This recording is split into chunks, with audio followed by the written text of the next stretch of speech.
The Thom Hartmann Program is brought to you in part by the Aiden Forecast, an investment newsletter with weekly updates of leading market indicators and a monthly deep dive into what the details of the economy and the markets mean for investors and retirees.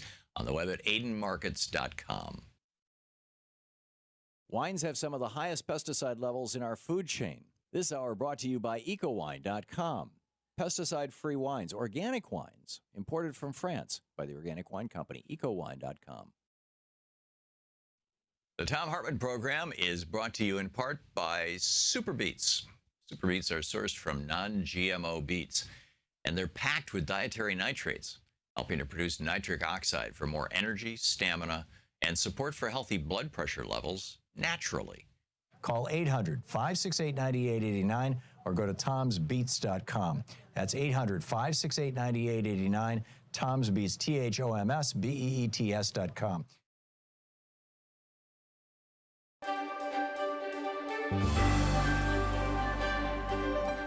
The Thom Hartmann University Book Club today, we're reading from the Strip and Flip Selection, as opposed to Election, of 2016, 5 Jim Crows and Electronic Election Theft, by Bob Fitrakis and Harvey Wasserman.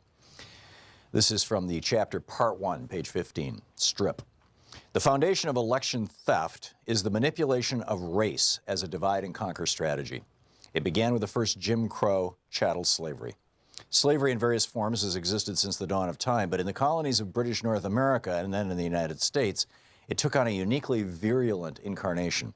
Chattel slavery was, of course, a horrific, brutal labor system designed primarily in the American South to power a network of plantations that produced cotton, tobacco, indigo, rice, and other hot weather crops that could be grown in large fields. But it had a larger purpose here. Our peculiar institution, how the founders referred to slavery, was meant to divide black laborers from white in a caste system that would guarantee that they would never unite in rebellion. As we'll see, this originated with the infamous Bacon's Rebellion of 1675 in Virginia, in which indentured servants of both races joined forces. Plantation owners vowed to make sure that that never happened again. When the United States became an independent country, plantation owners also vowed to secure political benefits from their slaves. Thus, they wrote into the Constitution the 3/5 clause that gave slave owners additional representation for their slaves, even though those slaves could not vote.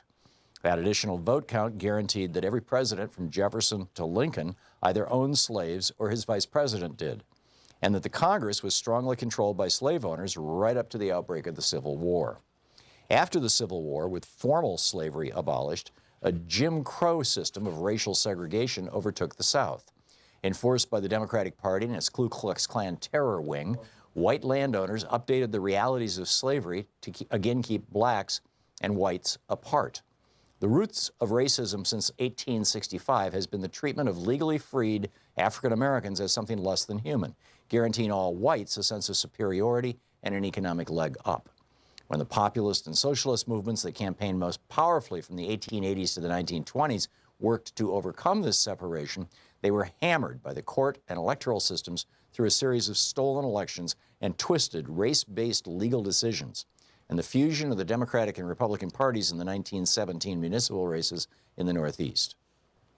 Confirmed by the Supreme Court in the 1890s, this updated Jim Crow caste system again guaranteed that blacks in the South and parts of the North would not be allowed to vote, and that they would be carefully divided from whites by caste as well as class. Since 1970, the primary weapon for suppressing the minority vote has been the third Jim Crow, the drug war.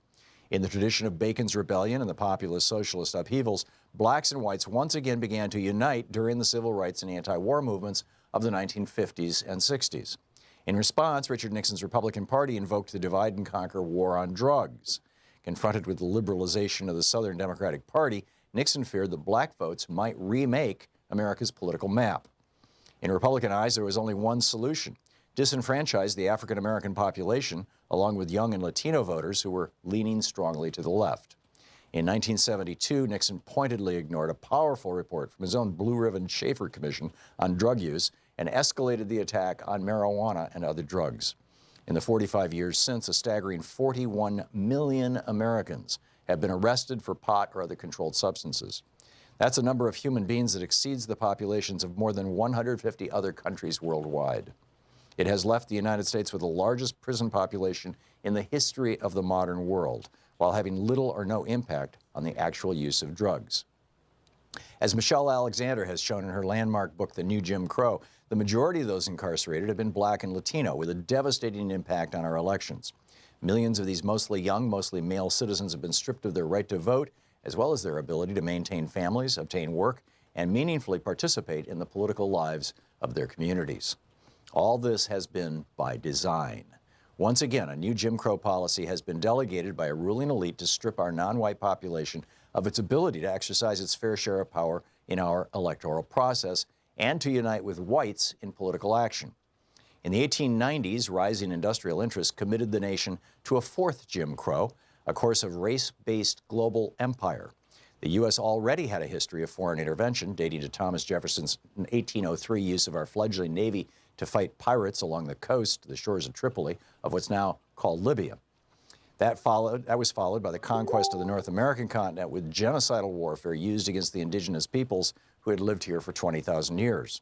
By the 1890s, when the frontier consumed, America's giant corporations began to expand overseas. They started with Hawaii, a constitutional monarchy, and then pushed into Cuba, Puerto Rico, Guam, the Philippines, and beyond. And in all cases, these interventions involved the white-ruled U.S. interfering with the political systems of non-white countries. In discussing this fourth Jim Crow, we include an extensive, though not complete, list of these interventions.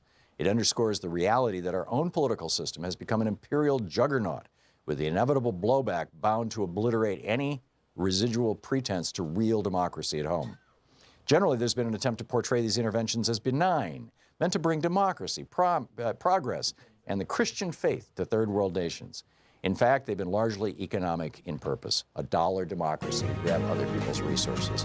The strip and flip selection of 2016 by Bob Petrakis and Harvey Program. It was all perfectly legal, no campaign money. Greetings, my friend. Kellyanne Conway's husband has something to say about that. Greetings, my friends, patriots, lovers of democracy, truth, and justice, believers in peace, freedom, and the American way. Wow. Donald Trump is such an extraordinarily pathological liar that, you know, we are learning that he can look right into the camera as a reporter says, "Did you know that Michael Cohen paid $130 grand to Stormy Daniels?" and say, "No, I didn't know that." "Well, why'd he do it?" "You'll have to ask him." I mean, it's right there on videotape, and now Rudy Giuliani is running around going, well, it was a perfectly legal payment. It was out of Mr. Trump's own money. He paid $35,000 a month to Michael Cohen for a year and a half, a total of $460,000 for these kinds of things. In other words, there's at least 3 other Stormy Danielses out there if they're all being paid the same. But this is not going to shake Trump's base. It is provoking Mike Pence to behave a little in an interesting fashion, and I'll get to that in just a second. But this is not going to shake Trump's base. By the way, I just noticed greetings to our folks on Facebook. We started live streaming the show on Facebook a week or two ago, and just now Radu from Glendale, Arizona here, Joan from Boston here, Anita from LA here. It's great. Nice to see you all. Etc. So thanks for watching us there and on YouTube and on Free Speech TV and listening on Sirius XM and all our stations all across the country, commercial and non-commercial. Anyhow, Donald Trump is, I mean, quite literally a professional liar. And I say a professional liar in that his lies have made him who he is. And as long as he keeps people like Corey Lewandowski around, who on last week at his Michigan rally got up on the stage and flashed the white power OK sign to the crowd, to an all-white crowd, with the exception of the one black guy that follows Trump around with the Blacks for Trump. As long as he keeps these shout-outs to white racists going, his 35% white racist base is not going to change their opinion. They don't care if he's sleeping with porn stars. Trump was absolutely right. He could shoot somebody in the middle of Fifth Avenue, And as long as it wasn't a white person he shot, nobody would mind. This belief in white supremacy and this assertion of white privilege that is so intrinsic to the, and not just white, male white privilege. I mean, look at the people that Trump has surrounded himself with the exception of billionaire Betsy DeVos and multi-hundred millionaire Elaine Chao, Mitch McConnell's wife. He's basically surrounded himself with wealthy white men. And you know, the white people of America who are concerned about the stuff that the white racist right has been talking about and writing about, you know, Pat Buchanan, right, a decade ago, writing books about, you know, how our culture, in quotes, is at risk as you know, this year or next, there will be one of the first years when in the United States more babies of color are born than white babies. And Pat Buchanan saw this coming and got all upset about it, you know, a decade ago. And of course, I mean, you know, it's been more than just a decade that on the hard right. I mean, it was back in the 60s that a young lawyer by the name of William Rehnquist, in fact, it was late 50s, early 60s, was standing outside polling places in parts of Phoenix, Arizona, that were largely Hispanic and Native American, this big, burly, 6'2" lawyer challenging their right to vote, loudly, intimidating them, scaring them out of line. This is before voter ID laws. The Republicans knew about voter suppression. That guy was so rewarded for his early work helping out the Republican Party in Arizona that, you know, he was the fair-haired boy of the Republicans. I mean, quite literally. And ended up Chief Justice of the U.S. Supreme Court, where, you know, he gave the 2000 election to, you know, that Al Gore really won, to George W. Bush. But back to Trump. My point is, as long as Trump keeps basically promoting his white privilege, white supremacist, male privilege presidency, he's going to continue to have the support of at least a third of the white population of this country. You know, there's that little twinge of, oh my God, you know, is it going away?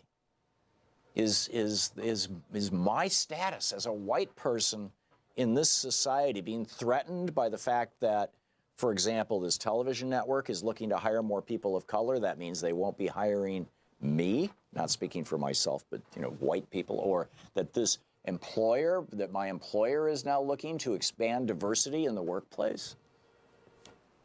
This is a repeat of the debates that were happening in the 80s and 90s around affirmative action in college campuses.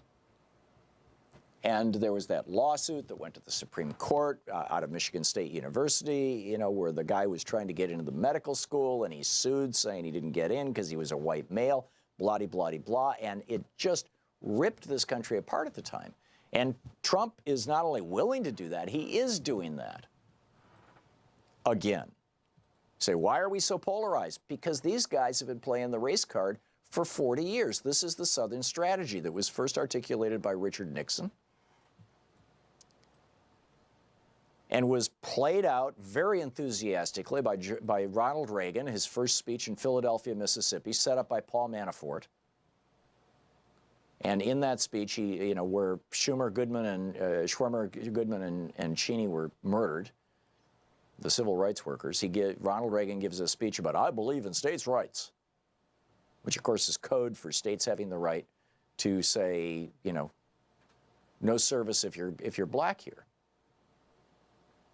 Reagan knew what he was doing. George Herbert Walker Bush knew what he was doing when he hired Paul Manafort's firm to produce the Willie Horton ad that, you know, Lee Atwater was all excited about. These guys know what they're doing. And now you've got Mike Pence out there, sucking up to the Trump base.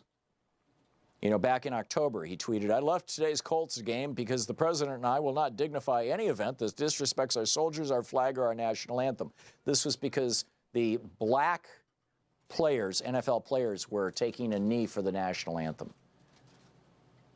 "Those black people are being disrespectful," Pence says as he walks out. Right? White people all across America understood exactly what he was saying. Same thing at the Summit of the Americans when the Cuban representative was introduced. Pence refuses to stand up. And then he goes to this America First event this week and shouts out to Joe Arpaio and says, "Oh yeah, this guy is a tireless champion of strong borders and the rule of law." No, Joe Arpaio is a convicted criminal who was pardoned by Trump. Why would he pardon him? Well, because Joe Arpaio was convicted of a crime that involved discriminating against people of color. And there was a Trump staffer who resigned in disgrace who appeared at this America First event with Mike Pence. And this staffer said, and I quote, "I believe wholeheartedly, that the black race as a whole, not totally, is lazier than the white race, period." End of quote. This is the kind of message that Mike Pence endorsed this week. And that's why I'm telling you, even if he gets into legal trouble, and it looks like he's going there, Kellyanne Conway's husband this morning tweeting out a piece of the election laws that says any person, including a relative or friend of the candidate, if any person gives or loans the candidate money, quote, "for the purpose of influencing any election for federal office," end quote, the funds are not considered personal funds of the candidate, even if they are given to the candidate directly. Instead, the gift or loan is considered a contribution from the donor to the campaign. So number one, if the purpose of paying off Stormy Daniels was to suppress a bad story in the election cycle, that's a campaign contribution, number one. And if it's coming via Michael Cohen, it's still a campaign contribution. Number two, this is the part that George Conway, Kellyanne's husband, underlined. Subject to the per-election limit. Now that was $2,400, which means that if Michael Cohen put up more than $2,400 to pay off Stormy Daniels, he broke the law. And then back to the law and reportable by the candidate. This is true even if the candidate uses the funds for personal living expenses while campaigning. And David Korn tweets, "Wow, is the husband of Kellyanne Poles, at Kellyanne Poles, weighing in to suggest that Michael Cohen broke the law and perhaps Donald Trump was in on it?" Yeah, that's exactly what's going on. And then you've got, Donald Trump lying about his wealth to get on the Forbes 400. His net worth at the time, they found that he had an income of $100,000 a year, and his personal assets consisted of $1 million trust fund that his father Fred had left him, and a few checking accounts with about $400,000 in them, and a 1977 Mercedes. But they put him on the Forbes list because he pushed so hard. He wasn't even a millionaire. This is the Thom Hartmann Program. Or at least he wasn't even worth $5 million, but they put him on as $200 million because he tried to say, "Hey, I'm worth $1 billion." Right.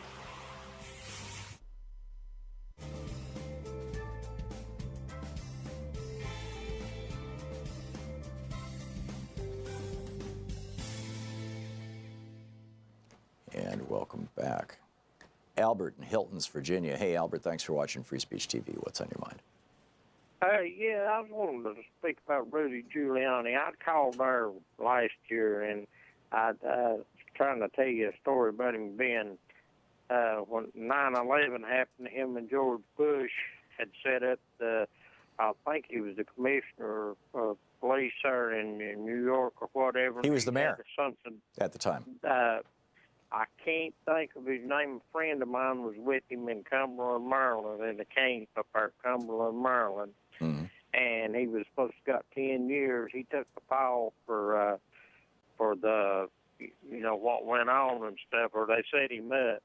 Anyway, he was supposed to got 10 years for being in there. Who's the he that you're talking about, Albert? I thought you were talking about Giuliani. Apparently not. I am talking about Giuliani, but Giuliani and George Bush had him set up to take the fall, to take the heat off of them. Who's the him? Because it was who was set up to take the fall? the guy, I can't think of his name. Oh, guy whose name my you can't friend. remember. Okay. But anyhow, he was supposed to be in there for 10 years.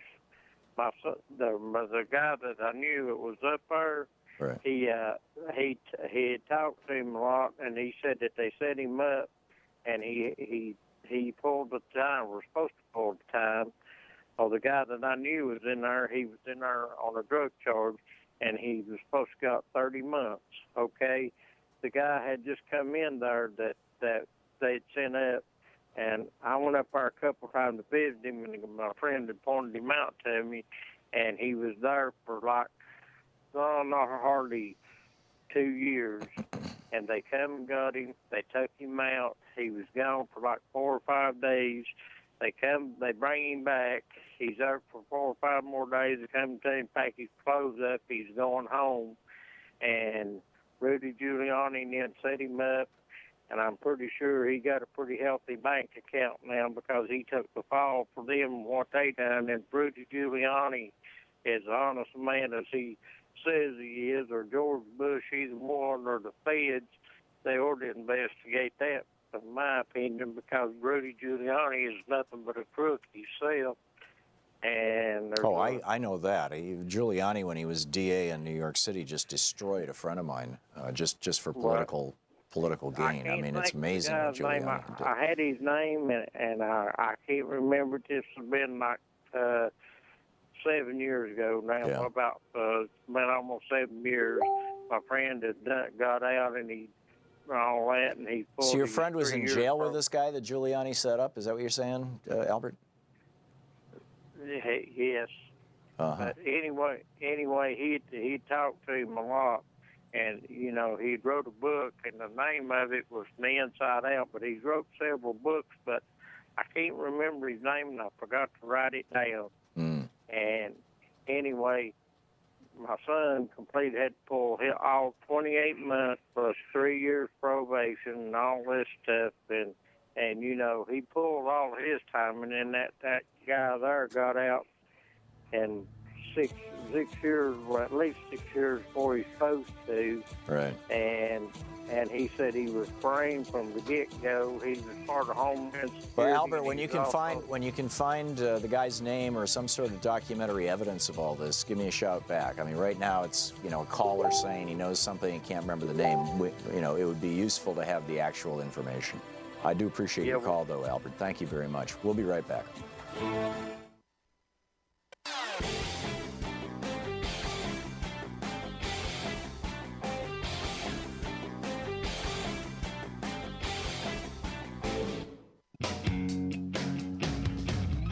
So this is Jonathan Greenberg's story. He's now an investigative journalist, author, and new media innovator is how he describes himself.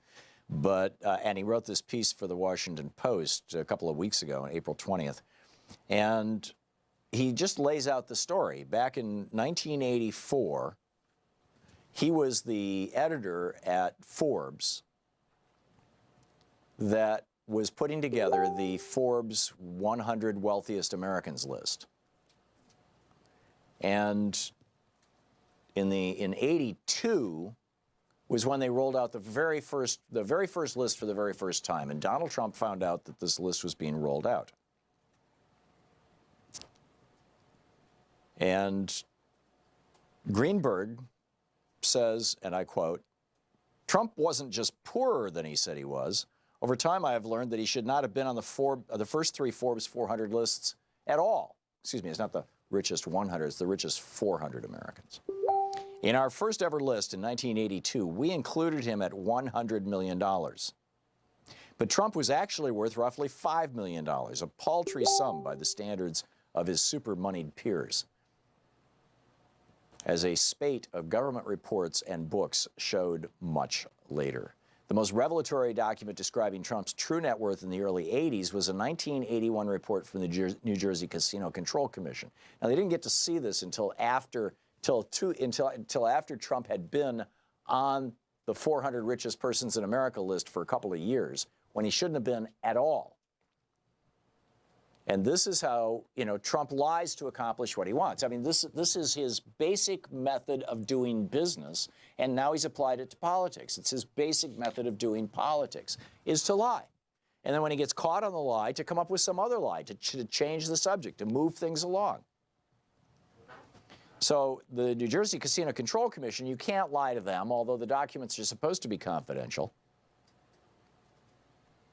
But he listed his assets in 1980 as he had an income of $100,000 a year. He had $1 million trust fund from his daddy. He had a 1977 Mercedes 450 SL. And he had about 400 grand in cash. So his total net worth was $1 million trust fund, $400,000 in cash, a Mercedes, and an income of 100 grand a year. That's less than $2 million. And yet he claimed that he was worth $200 million. Forbes listed him as being worth $100 million because they thought, come on, we know this guy's exaggerating. He's claiming $200 million. It's probably half that. Little did they know it was only $5 million. Where'd they get this information? Where did Jonathan Greenberg get this information? He says, in May of 1984, an official from the Trump Organization called to tell me how rich Donald Trump was. The official was John Barron, a name we now know of as an alter ego of Trump himself. I was amazed that I didn't see through the ruse. Although Trump altered some cadences and affected a slightly stronger New York accent, it was clearly him. Barron told me that Trump had taken possession of the business he ran with his father, Fred, which, by the way, was a lie. So why do people put up with Trump's lies? What's in it for them? Well, obviously, you've got, the fossil fuel billionaires. They put up with his lies because they want to make more money. They want to be able to pollute the planet as much as they want, and Scott Pruitt is helping them. You've got the mining billionaires who put up with Trump because of Ryan Zinke. He's already shrunk several national monuments, turned them over to frackers and gold miners and uranium miners. So they've got, some skin in the game. But what about the average voter? The average voter is not concerned about their multi-billion-dollar investment in oil refineries or in uranium mines. The average voter is concerned about what? Their economic future. And increasingly, what the Republicans have been doing is characterizing the rise of non-white power in this country as an explicit threat to the economic survival of white people in this country. They say it a million different ways in code, but that's the message of, oh my God, we've got to have a wall. That's the message of, oh my God, we've got to start deporting all these people of color. That's the message of no more immigrants from brown majority Muslim countries. That's the message of no more, dialing back radically immigrants from Africa, period, or from Haiti for that matter. That's the message of virtually everything they're doing. You're listening to the Thom Hartmann Program. Call 202-808-9925. And ever since Reagan adopted Nixon's welfare queen language, that's been the message, even with regard to their policies around poor people.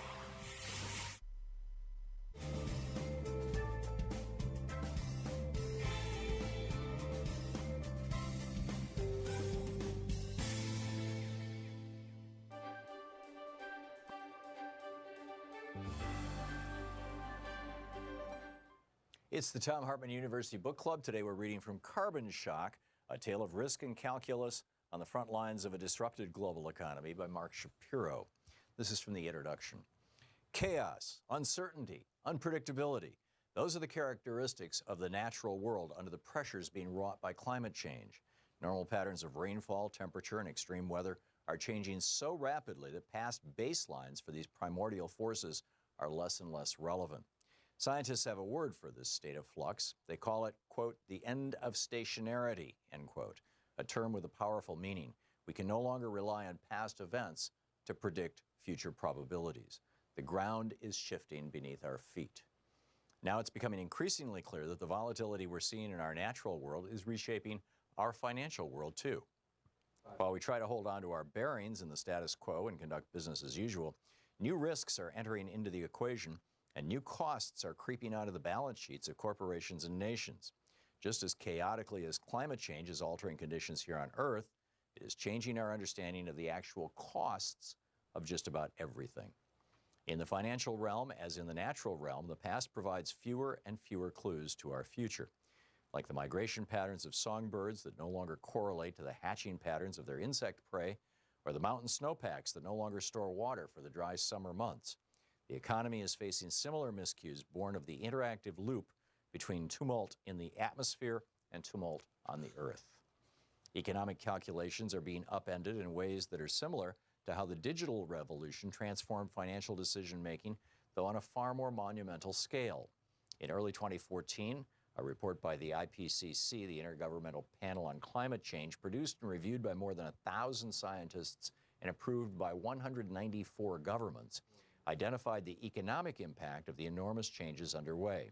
Slowing the rate of greenhouse gases into the atmosphere would not have devastating impacts on the economy, as is often feared, but would require a fundamental rethinking of our priorities and of our existing business models. Unstated but clearly implied, new forces will rise and others will fall as the true costs of carbon become an increasingly potent economic factor that can no longer be ignored. In 2013, an insurance industry research association called for an entirely new paradigm for assessing risk because rapid-fire changes in weather and temperature are outpacing traditional actuarial calculations. In other words, we are on the threshold of carbon shock. There are 5 greenhouse gases. Together, these gases of related, though different provenance, are in a circuit of relationships that give them the same ultimate impact, trapping heat in the Earth's lower atmosphere, giving rise to the greenhouse effect. Up from the center of the Earth comes a 100-billion-year-old periodic table of decaying organic fossils in the form of carbon dioxide and methane, embedded in oil, coal, and natural gas, thus the terms fossil fuels. From the combustion of these ancient fossils comes O3, also known as ozone, derived from the interaction of sunlight with CO2 and other hydrocarbons, and O2, nitrous oxide, which in addition to being emitted from, from industrial sources, is also contained in fertilizers and released from soil through agricultural tilling, and a synthesized family of hydrofluorocarbons generated as waste products from the production of other chemicals, primarily refrigerants and pesticides. In the gas world, they are all cousins, baton passers of molecular reaction that conspire to create turmoil in the heavens. Carbon dioxide is by far the most abundant, which is why carbon has become a stand-in reference for all greenhouse gases. It's not that carbon hasn't always had a cost. It's just that, until now, carbon's costs have been, for the most part, invisible. We haven't been accounting for them. Just as an optical illusion tricks the eye into seeing something that's not there, traditional accounting diverts our attention from invisible costs.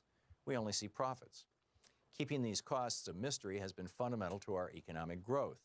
Businesses benefit from a false ledger in which the environmentally corrosive impacts of the energy they use to produce, distribute, and dispose of everything from almonds to automobiles have been dramatically undercounted. 3,000 of the world's biggest companies, according to the United Nations report, could lose 1/3 or more of their value if calculations of profits included the actual environmental costs. Most of these costs are the result of greenhouse gases emitted from the burning of fossil fuels, from which 82% of the world's energy is derived. Unlike smog or smoke or other acute contaminants, you can't necessarily see greenhouse gas pollution, but we are the involuntary recipients of its steadily expanding effects. These effects come to us fractured in scattered reports of distress, polar bears floating off on melting glaciers, hurricanes tearing into distant coastlines, droughts sending farmers into panic, remote island states sinking into the seas. When, in the summer of 2013, a gas chromatograph perched atop the Mauna Loa volcano in Hawaii reported that the concentration of greenhouse gases in the atmosphere had, for the first time, reached 400 parts per million, it not only triggered alarm bells from scientists, but signaled costs to come. The world's 2 biggest economies, the United States and the European Union, estimate hundreds of billions of dollars in cost from heat waves, floods, and an accelerating flow of refugees fleeing lands in which they can no longer sustain themselves. both classify climate change as one of the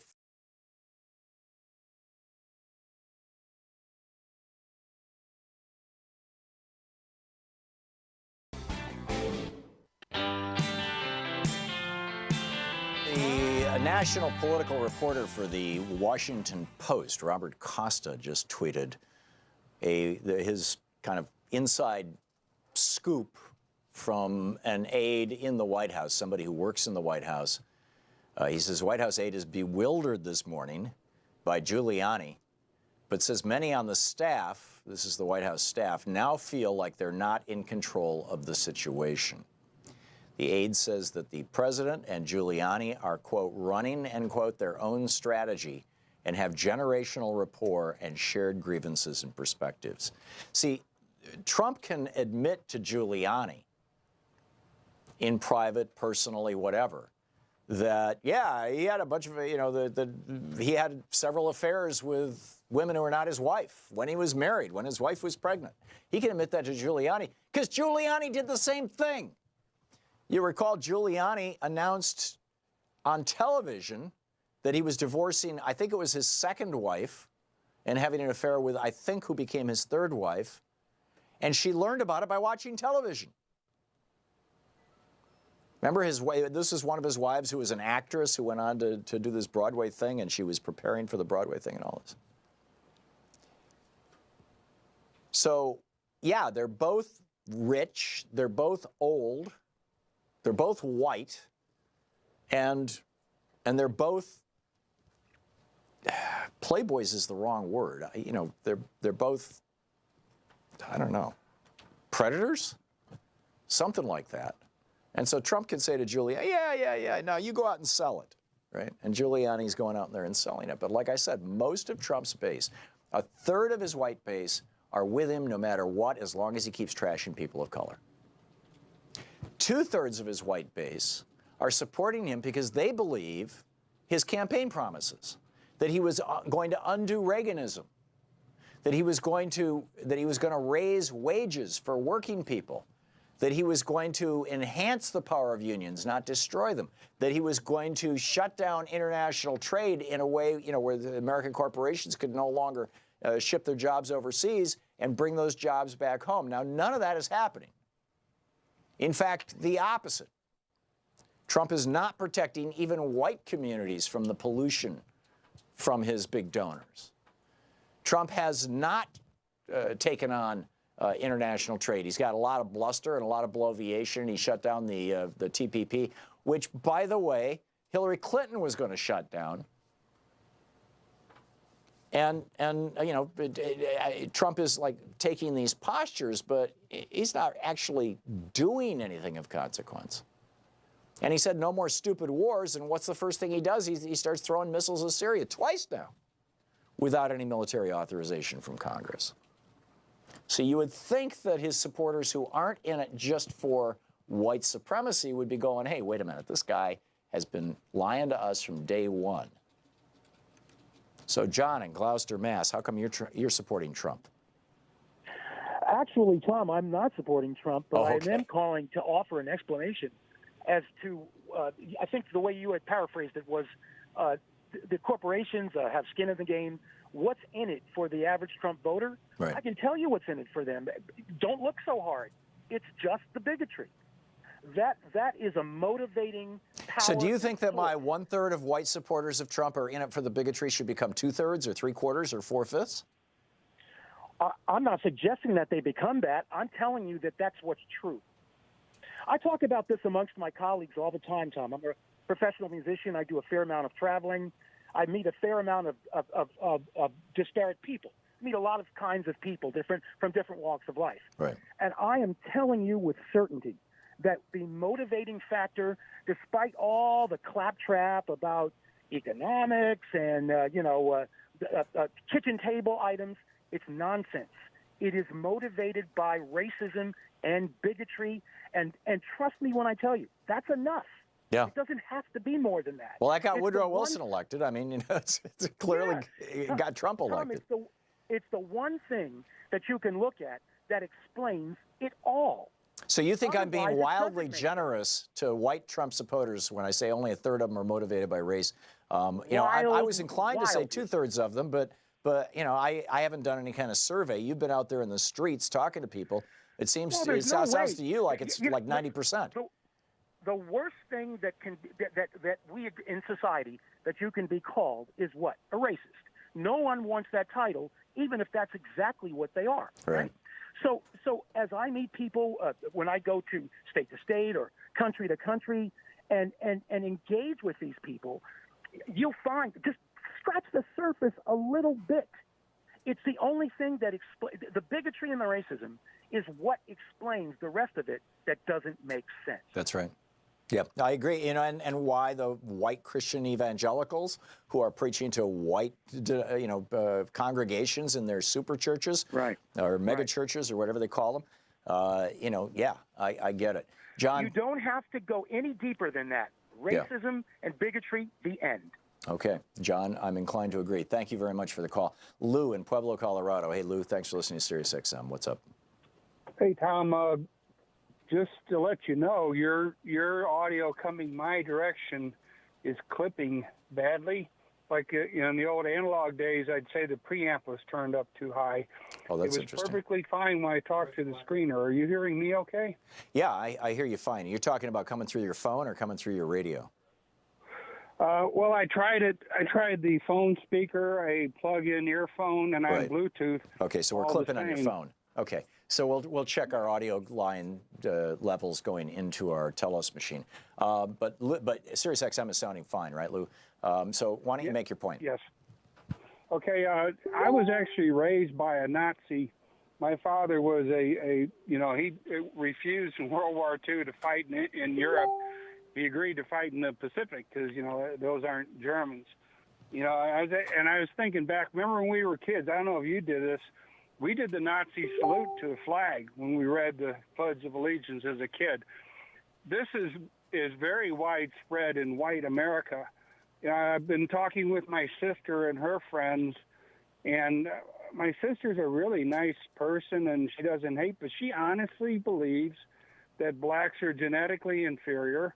And when I finally told her I wouldn't talk to that, she said, well, but all Muslims are raised from birth to hate Americans. They've indoctrinated these people that are really nice, ordinary Americans into believing things.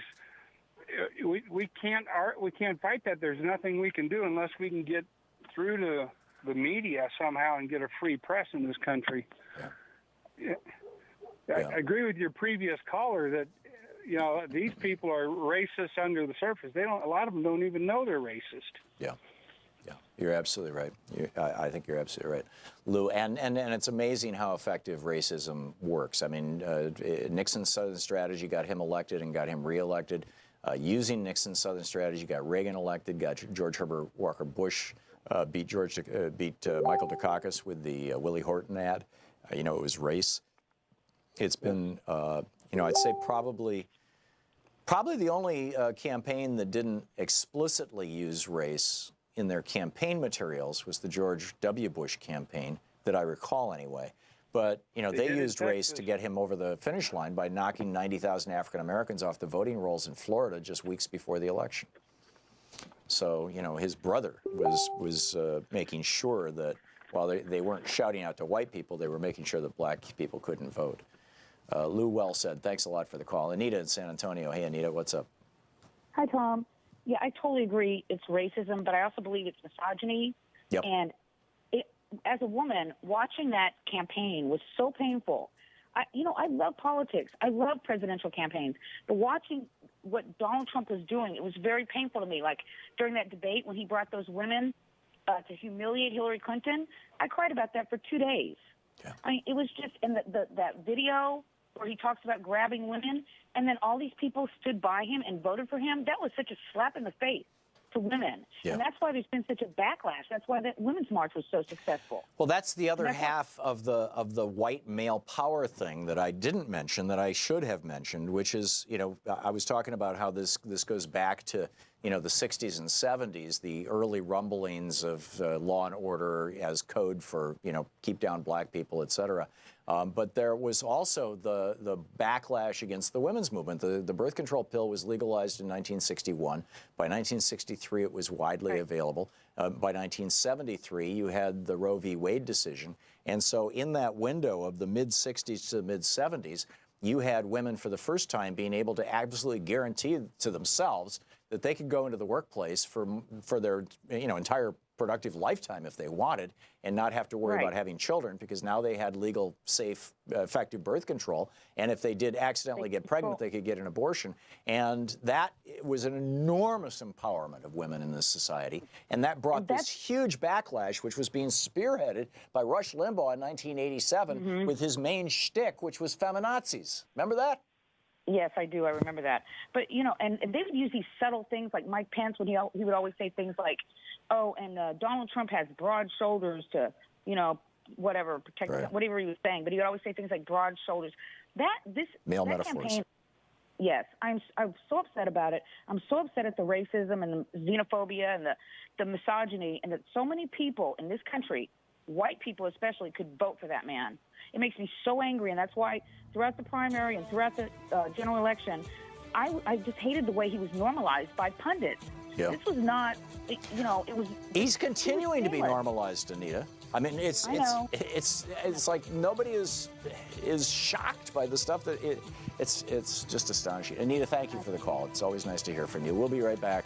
It's coming up on, well, it's a little past 45 minutes past the hour here on the Thom Hartmann Program, Talk Media for the sane among us. You're listening to Thom Hartmann. Visit thomhartmann.com for audio and video archives. It's the place where despair is not an option. Back with your phone calls after this.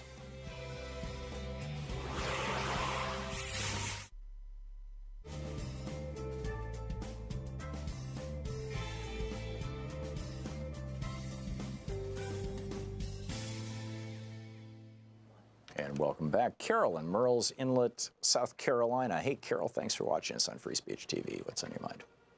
Yeah, hi, Tom. Okay, first of all, the clipping, I think, is on the phones of people that are on hold. Yeah.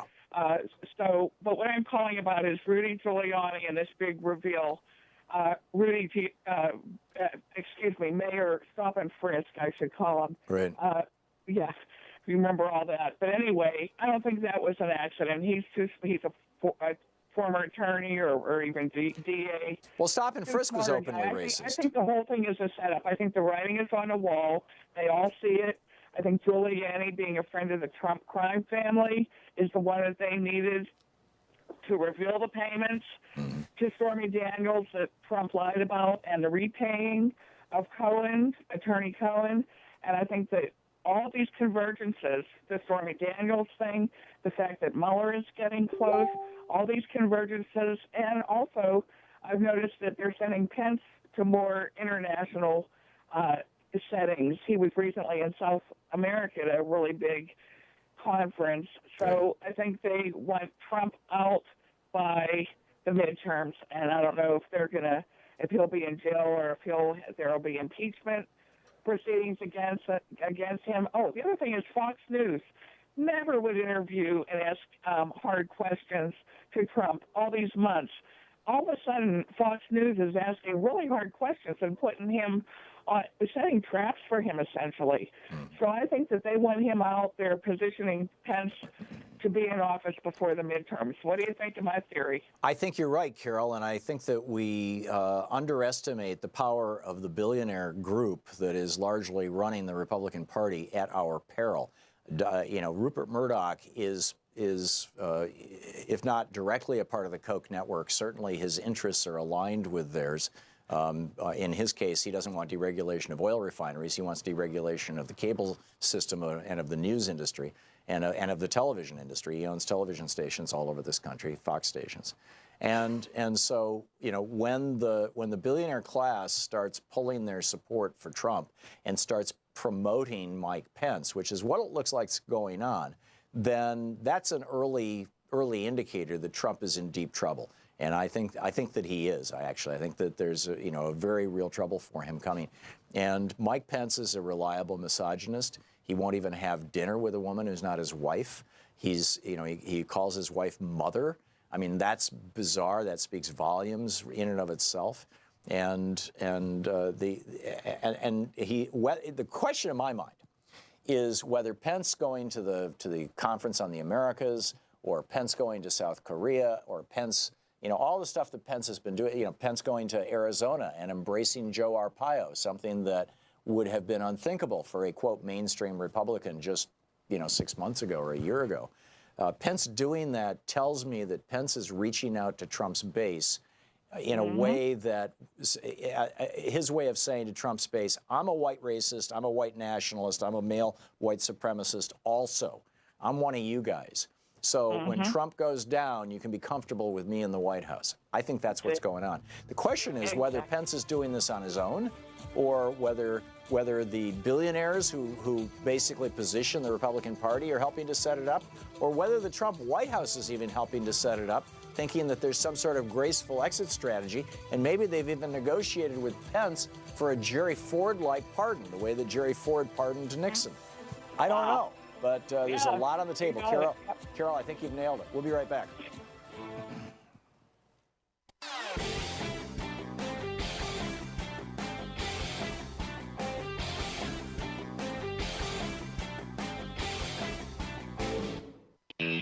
Turning up the game. Welcome back. Thom Hartmann here with you, and in the home of the political revolution, Matt in Northampton, Mass. Hey, Matt. Thanks for listening to Sirius XM. What's on your mind? Yeah, hey there. I just wanted to echo something from a couple callers ago, because I also work with a bunch of Trump supporters, and I think racism is absolutely the common thread. Racism, and I think one of your other callers nailed it. Bigotry might be a better word because it's a wider net. Sexism, right. The misogyny, the xenophobia, and the whole thing. And it really is a unifying factor, I think. There is no way, if you are at all sensitive to racism, there's no way you can listen to him or any of his people and not be deeply offended. I think, therefore, you can rationally conclude that if they're hearing these things and they think it's great, I mean, the nicest thing, and I say this to their face, actually, that the nicest thing you can say is they're racially insensitive.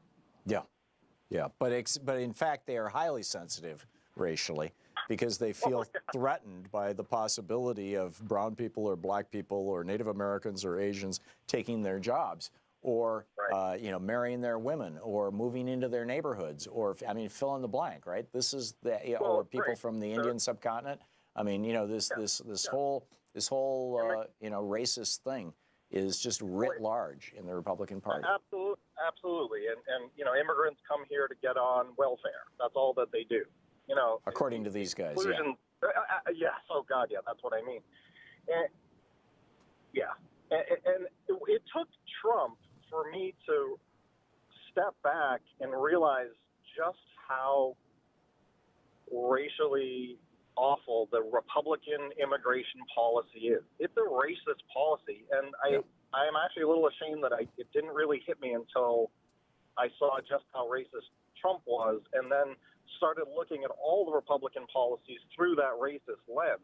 And when you do that, when you step back and you start looking at, the slashes that they've done to HUD, or, the way Sessions is prosecuting the marijuana ban, or, all of these Betsy DeVos recriminalizing being black in elementary schools.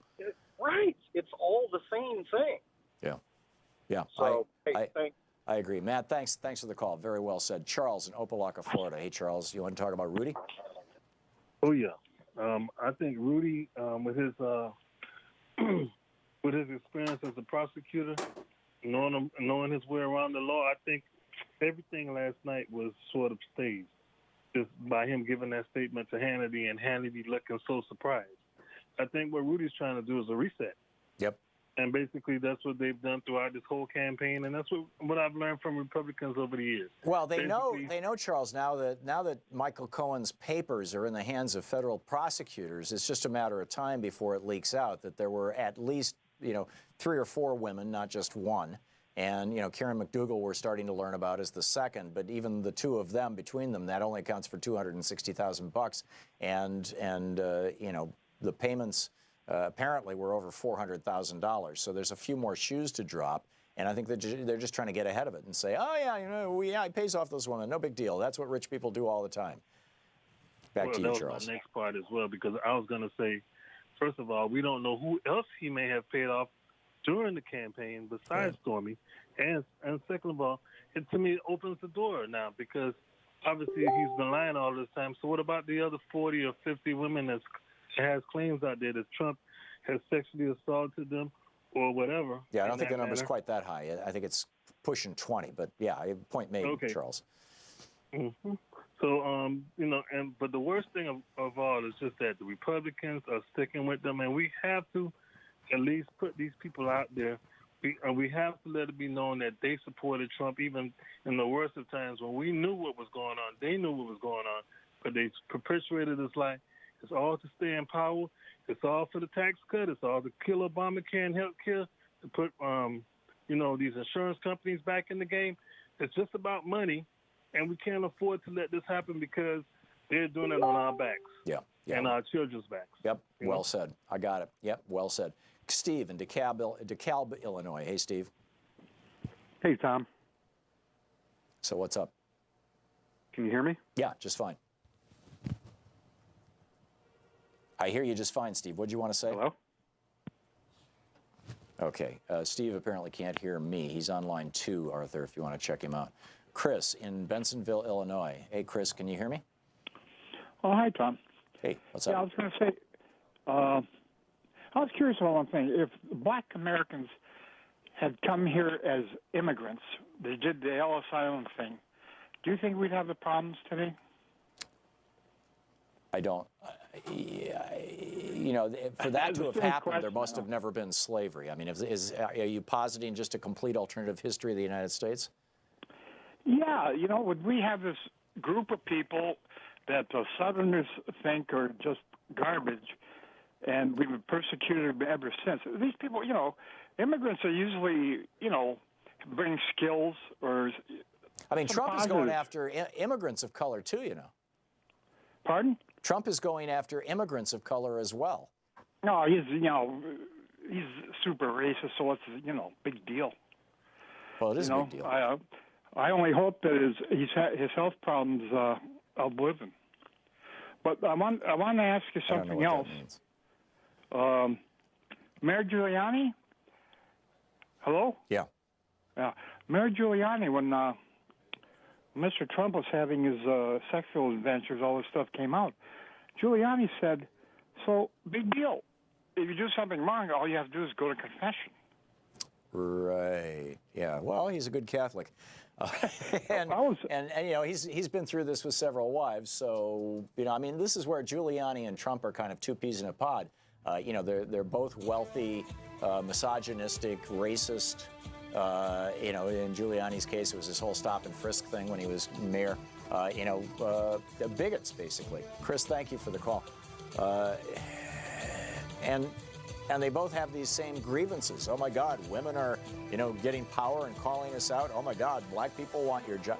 It's just this is now the Republican Party. And they love it. You're listening to Thom Hartmann.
The Thom Hartmann Program is brought to you in part by the Aiden Forecast, an investment newsletter with weekly updates of leading market indicators and a monthly deep dive into what the details of the economy and the markets mean for investors and retirees.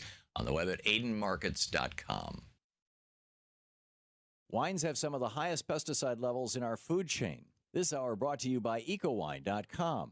Pesticide-free wines, organic wines, imported from France by the Organic Wine Company, ecowine.com. The Thom Hartmann Program is brought to you in part by Super Beets.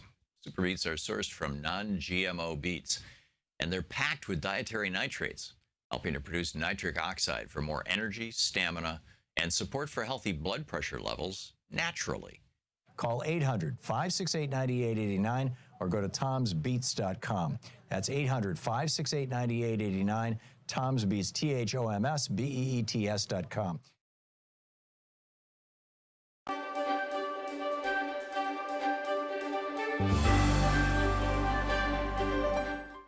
It's the Thom Hartmann University Book Club. Today we're reading from The Undercommons, Fugitive Planning and Black Study by Stefano Harney and Fred Moten. This is from the introduction. It starts with love, exchange, fellowship. It ends as it begins, in motion, in between various modes of being and belonging, and on the way to new economies of giving, taking, being with and for. And it ends with a ride in a Buick Skylark on a way to another place altogether. Surprising, perhaps, after we have engaged dispossession, debt, dislocation, and violence, but not surprising when you have understood that the projects of fugitive planning and black study are mostly about reaching out to find connection. They are about making common cause with the brokenness of being, a brokenness, I would venture to say, that is also blackness, that remains blackness, and will, despite all, remain broken because this book is not a prescription for repair. If we do not seek to fix what has been broken, then what? How do we resolve to live with brokenness, with being broke, which is also what Moten and Harney called debt? Well, given that debt is sometimes a history of giving, at other times a history of taking, at all times a history of capitalism, and given that debt also signifies a promise of ownership but never delivers on that promise, we have to understand that debt is something that cannot be paid off. Debt, as Harney puts it, presumes a kind of individualized realization to a naturalized economy that is predicated upon exploitation. Can we have, he asks, another sense of what is owed that does not presume a nexus of activities like recognition and acknowledgement, payment and gratitude? Can debt become a principle of elaboration? Moten links economic debt to the brokenness of being in the interview with Stefan Shukatis, who he acknowledges that some debts should be paid and that much is owed, especially to black people, by white people. And yet he says, I also know that it is, that what it is that is supposed to be repaired is irreparable. It can't be repaired. The only thing we can do is tear this stuff down completely and build something new, end of quote. The Undercommons do not come to pay their debts, to repair what has been broken, to fix what has been undone. If you want to know what the Undercommons wants, what Moten and Harney want, what black people, indigenous people, queers, and poor people want, what we, the we who cohabit in the space of the Undercommons want, it is this. We cannot be satisfied with the recognition and acknowledgement generated by the very system that denies A, that anything was ever broken, and B, that we deserve to be the broken part. So we refuse to ask for recognition, and instead we want to take apart, dismantle, tear down that structure right now. That right now limits our ability to find each other, to see beyond it, and to access the places that we know live outside its walls. We cannot say what new structures will replace the ones we live with yet, because once we have torn stuff down, we will inevitably see more and see differently and feel a new sense of wanting and being and becoming. What we want after the break will be different from what we think we want before the break, and both are necessarily different from the desires that issue from being in the dark. Let's come at this by another path. In the melancholic and visionary 2009 film version of Maurice Sendak's Where the Wild Things Are, 1963, Max, the small seeker who leaves his room, his home, his family to find the world beyond, finds a world of lost and lonely beasts, and they promptly make him their king. Max is the first king the wild things have had, whom they did not eat, and who did not, in turn, try to eat them. And the beasts are the first grown things that Max has met who want his opinion, his judgment, and his rule. Max's power is that he is small while they are big. He promises the beasts that he has no plans to eat them, and that this is more than anyone has ever promised them. He promises them that he will find ways through and around and will slip through the cracks and re-crack the cracks if they fill up. He promises to keep sadness at bay and to make the world with the wild creatures that roared their terrible roars and gnashed their terrible teeth and rolled their terrible eyes and showed their terrible claws. That Max fails to make the wild things happy or to save them or to make the world with them is less important than the fact that he found them and he recognized in them the end of something and potentially the path to an alternative in his world, or an alternative to his world, excuse me. The wild things were not the utopian creatures of fairy tales. They were the rejected and lost subjects of the world Max had left behind. And because he shuttles between the Oedipal land where his mother rules and the ruined world of the wild, he knows the parameters of the real. He sees what is included and what is left out. And he is now able to set sail for another place, a place that is neither the home he left nor the home to which he wants to return. Moten and Harney want to gesture to another place, a wild place that is not simply the leftover space that limbs real and regulated zones of polite society. Rather, it is a wild place that continuously produces its own unregulated wilderness. The zone we enter through Moten and Harney is ongoing and exists in the present, and as Harney puts it, some kind of demand is already being enacted, fulfilled in the call itself. While describing the riots of London in 2011, Harney suggests that the riots and insurrections do not separate out the request, the demand, and the call. Rather, they enact the one in the other. The book is The Undercommons, Fugitive Planning and Black Study.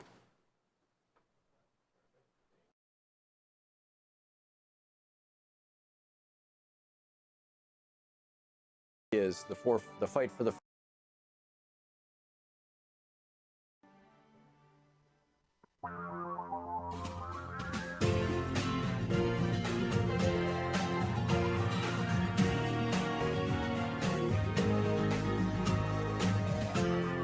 This is the Thom Hartmann Program. Welcome back. Thom Hartmann here with you. And on the line with us is Dr. Alex McFarland. He is the Director of Christian Worldview and Apologetics, Christian Worldview Center in North Greenville University, South Carolina, and a talk show host of the program Exploring the Word. Alex McFarland, welcome to the program. It's great to be back. Thank you very much. Thank you for joining us. Oh, and you can be tweeted at Alex McFarland, McFarland. Alex, in this piece that you wrote, Socialists Demanding Ouster of ROTC on Campus Undermine National Security, Tolerance and Self-Expression are hallmarks. You argue that it's time for the Democratic Party and people on what you're describing as the left to embrace the center. Do I have that right? At least the center. Yeah. I mean, if we look at the speakers that have been squelched or protested against at some of the universities, the progressives like all viewpoints unless it's a non-progressive viewpoint. And whether it's national defense or conservative economics or responsible foreign policy and immigration, a lot of young people really don't get to hear both sides of the story. They only hear the side from socialism, progressivism, the left. And this call for the elimination of the ROTC is just one more example of how I would say it's un-American. It's unconstitutional, and it's more globalism than American interests being served in ameliorating what college students can or can't hear, can or can't be exposed to. Going after people who are going after ROTC seems to me like a classic Fox News head fake. You take a small group of people who are making what is probably on the national stage an unpopular position and turn it into some giant thing like this is the defining characteristic of progressives. It's not. It's a straw man. And I'm frankly embarrassed for you that that's your only argument. What I don't get is actually what I'm hearing you say is, progressives should just shut up and go away and let the hard right have their way on campus. But your article talked about the center, and what I'm fascinated to get to is what there's no is the secular center. university in America where there is a hard right or even barely the voice of the right being heard. No, not at all. Listen, I know I've been attempted to have been shouted down at universities where I've been invited to give a lecture or do a Q&A.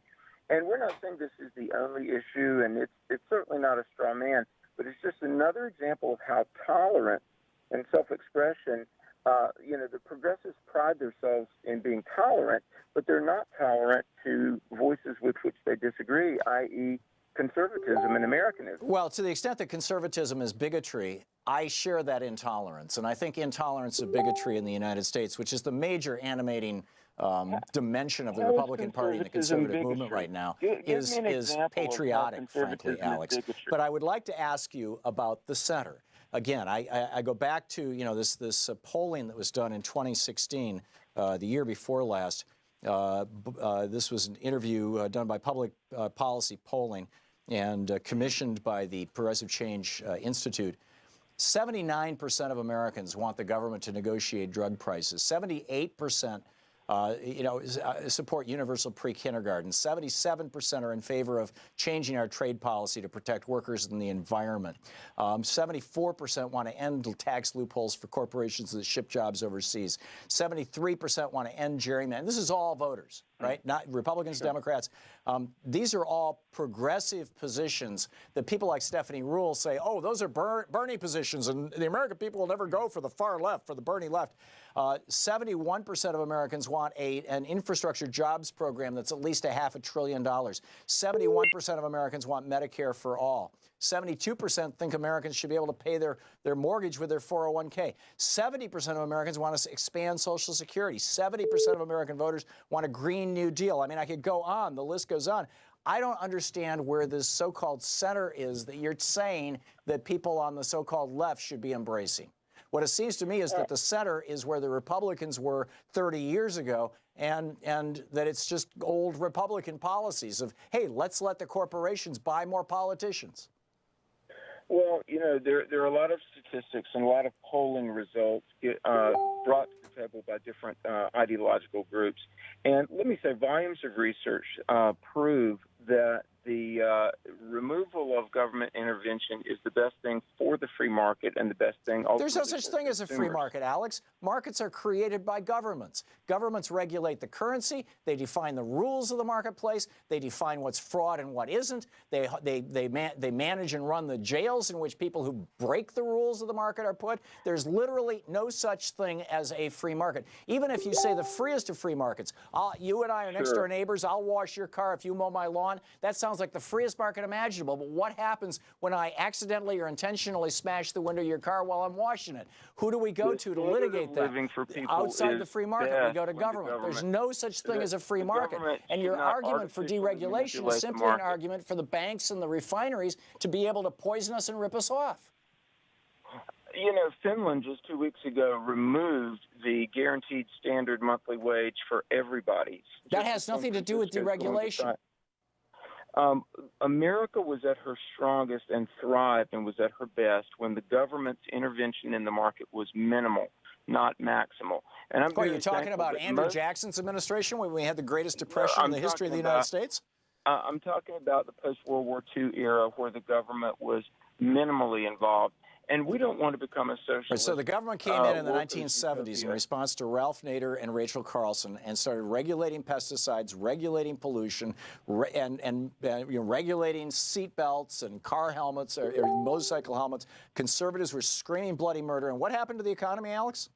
Look at the stock market since Trump was inaugurated. Just look at the stock market and look at the economy. Consumer spending is up. Consumer confidence is up. People are saving money. More people are owning their own homes. Hey, you give me $4.5 trillion to pour into the economy, I'll show you good times too, Alex. This is a scam. The consumer. Hey, the only place where socialism is lauded and this is a scam, Alex. They are borrowing $1.5 trillion this October. They borrowed $438 billion in the first quarter of this year in order to hand that money off to billionaires and big corporations like Apple who are buying back $100 billion worth of their own stock to jack their stock prices. So you can say that somehow has something to do with deregulation. It doesn't. Government entitlements. We'll have to end welfare programs. We can't have a state go, and we'll have to. That way, we won't have to be living in the red. We'll end government entitlements, and the sooner the better. So whose welfare programs would Jesus cut off in your world, Dr. Alex McFarland? Well, first of all, in People who the don't work? world of Jesus Christ, there never would have been socialism. There never would have been a Jesus was the original moral, socialist. relativistic system. Everybody put into the common purse, Alex. You know that. The church. Read Matthew and church Luke. Helps people, not the government. Jesus did not create a church. Paul created a church. People. He said, "Give a cup of cold water in my name." So they weren't looking to the Roman Empire to help the needy. It was the church. And I'm very thankful to know of hundreds of churches and to participate in them myself where we have closed closets. So your answer to my question, Alex, is stop all the welfare programs and tell people to just go knock on the door of a church when they're hungry or when they need vaccinations for their kids or when they discover that they have cancer and they don't have health insurance. Is that your answer, really? Absolutely. I'm in Greensboro, North Carolina. If anybody needs a hot meal or a warm coat, call me. You can find me in Greensboro, and we will help you. But the government's job is... Do you want me to publish your telephone number? The coast. Sure. The government's job, it's 877-YES-GOD-1. The government's job is to deliver the mail... I've got a 704 number. And otherwise stay out of our lives. Seriously. Do you want your 704 number published? Sure, because it doesn't work anymore. But the office number is 877-YES-GOD-1. So you didn't mean call me. You meant call your business. Yeah, and we will help you. Obviously, I'm not going to give my wife's cell phone number out. Well, you just said call me if you're sick, if you're hungry. You know, but you kind of qualify. Dial 877-YES-GOD-1, or you can go to our website, truthfornewgeneration.com. But Tom, look, the only place socialism has a welcome home is that in the classroom of liberal, secular university dinosaurs and on talk shows like yours. Right. In the real world where people actually have to make a living and pay the bills, it's not socialism. Socialism is absolutely welcome here, Alex. You're completely right. Dr. Alex McFarland, he is the director of Christian Worldview and Apologetics with Christian Worldview Center. Hang on just a second. This is the Thom Hartmann Program. His website is alexmcfarland.com, and you can tweet him at Alex McFarland. Thanks, Alex. We'll be back.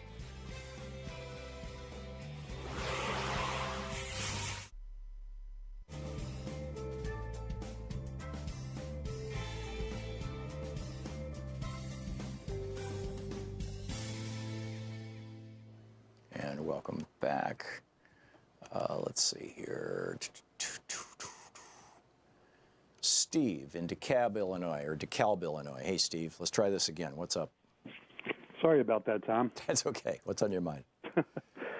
Yeah, I just wanted to mention that with this, the thing that I've seen come out of this, aside from the environmental harm and, you know, all of the rollbacks of the things that have been enabled to protect our country, is the social part of this, where I can't look at a number of my friends the same anymore. I mean, this has gotten to the point where I know they're intelligent. In some cases, they're making 5 times as much as I do. But the fact that they follow Trump, in my mind, makes them seem like idiots. Or at least racists. I saw this before with the George W. Situation. Only then, I guarantee you, everybody in your audience right now has either been this person or had a friend who was this person. As soon as, towards the end of George W.'s presidency, everybody left. They either claimed that they were independents, but they completely distanced themselves from him. Right, it's because he created the worst economic disaster since, since the mini depression of Reagan, but really since the Great Depression. Right, and those of us who saw through it were trying to tell our friends, how can you support this? This is against your own best interest. This is ridiculous. And they would just, keep going, and then towards the end it was like, okay, this is, obviously we made a mistake. And they tuck-tailed and ran. But with Trump, I'm seeing this again with the same people in a lot of cases, they claim they were independents and they actually voted for Obama, which I doubt, but most of them actually claim that. But now they're on the Trump train, and they are convinced that the news is fake, any news is fake. It's the whole Goebbels thing. It's kind of scary, but it's also, I'm a little sad that I kind of lost some friends through this. I haven't officially told them you're not my friend anymore or unfriended them. I've tried to keep politics off of social media right now. But I can't look at these people the same anymore. Yeah. Yeah, it is a challenge, and particularly those people who maybe are, and I don't know if I'm cutting people a pass when they don't deserve one, but I'm thinking of a few people that I knew back in the marina in Washington, D.C., who ended up supporting Trump and had earlier been Bernie supporters. And that they may well be unconscious of their own subtle embrace of white supremacy. You know, as long as you're on the top, you feel comfortable. And go ahead. Well, where I understand what you're saying, but I don't consider myself to be a genius. I consider myself to be an extremely average person, and I don't have time to read 5,000 news feeds to try and, you know, put everything together, what's going on. So I just read what I can. I try to go with the trusted news sources. Yeah, and you're figuring it out, and these folks apparently can't. Steve, I gotta run, but thank you for the call. We'll be right back. It's coming up on 20 minutes and a half past the hour.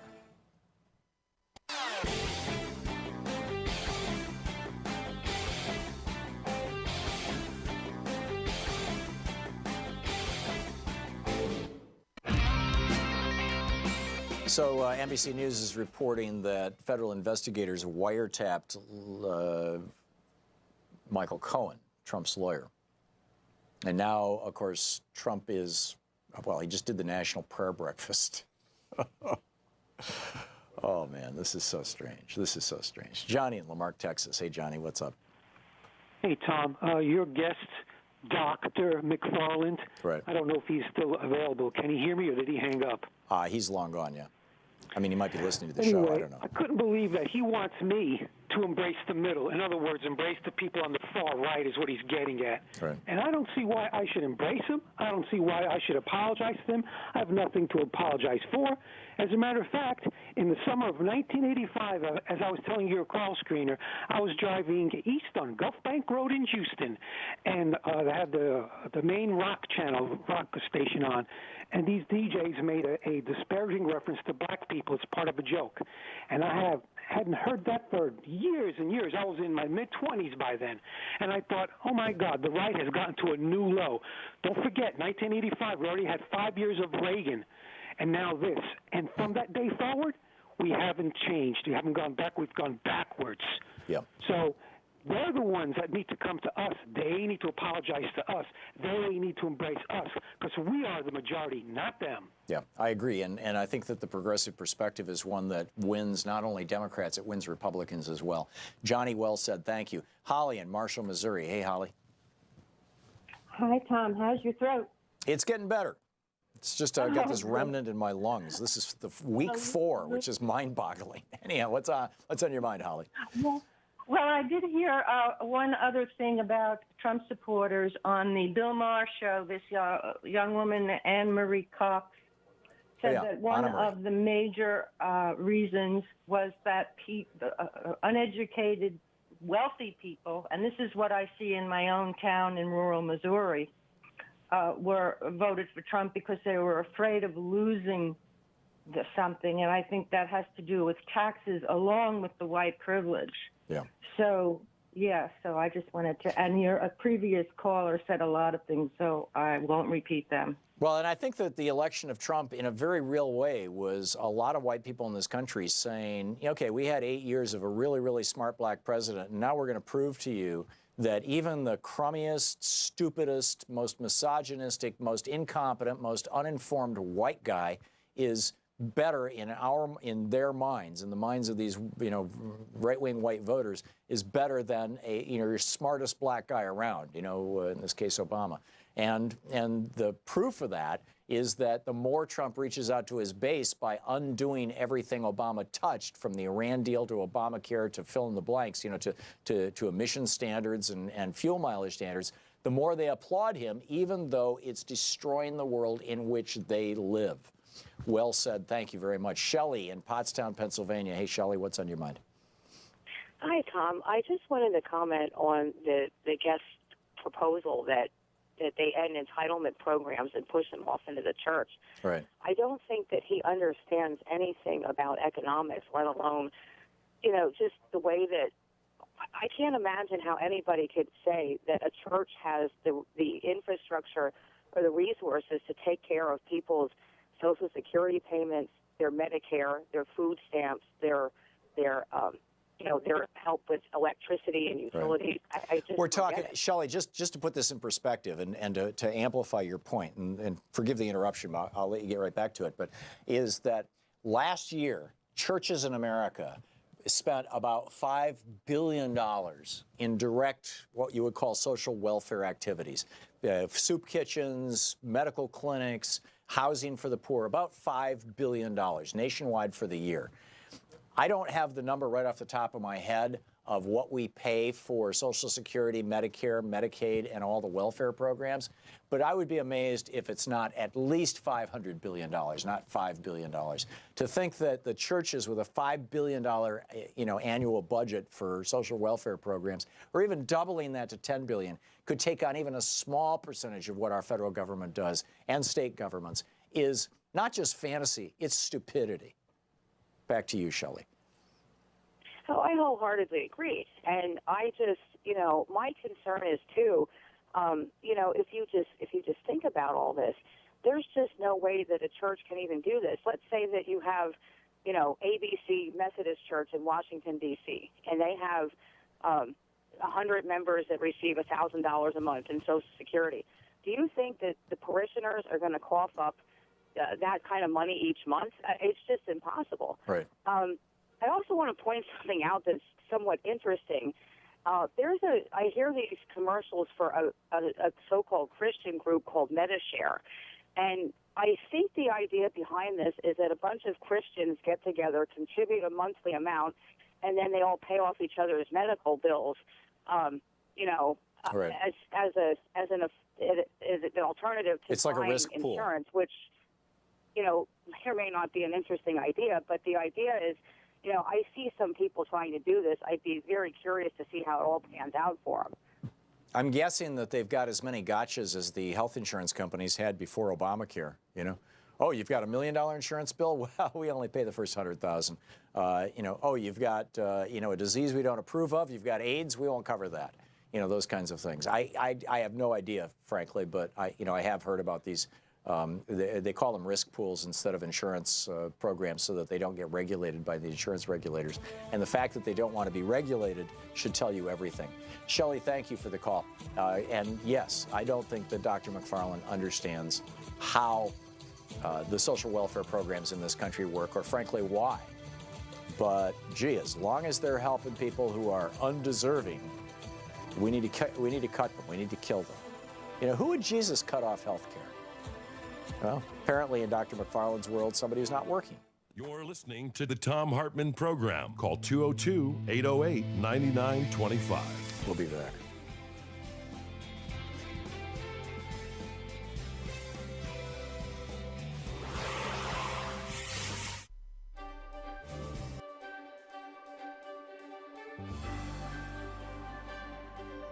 Welcome to the Thom Hartmann University Book Club. Today we're reading from Settlers, the Mythology of the White Proletariat, the True Story of the White Nation by J.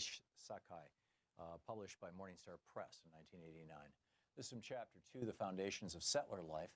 The life of European settlers and the class structure of their society was abnormal because it was dependent upon a foundation of conquest, genocide, and enslavement.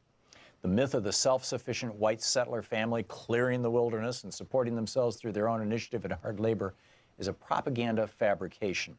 It is the absolute characteristic of settler society to be parasitic, dependent upon the super exploitation of oppressed peoples for its style of life. Never has Euro-American society completely supported itself. This is the decisive factor in the consciousness of all classes and strata of white society from 1600 to now. Settler society was raised up above the level of backward old Europe by a foundation of conquest. This conquest was a miracle drug for a Europe convulsed with the reaction of decaying feudalism and deadly capitalism. Shot into the veins of the Spanish feudal nation, for instance, the miracle drug of the New World conquest gave Spain the momentary power to overrun North Africa, Holland, and Italy before her historical incident waned. Like many such fixes for Euro-Americans, this conquest was addicting. It was habit-forming and rapidly indispensable, not only culturally, but in the mechanism of an oppressor society whose lifeblood was new conquest. We'll examine this later in the relationship of settlerism to imperialism. For now, it's enough to see that this conquest is a material act of great magnitude, an economic and social event as important as the emergence of the factory system or the exploitation of petroleum in the Middle East. We stress the obvious here because the Euro-American settlers have always made light of their invasion and occupation, although the conquered territory is the precondition for their whole society.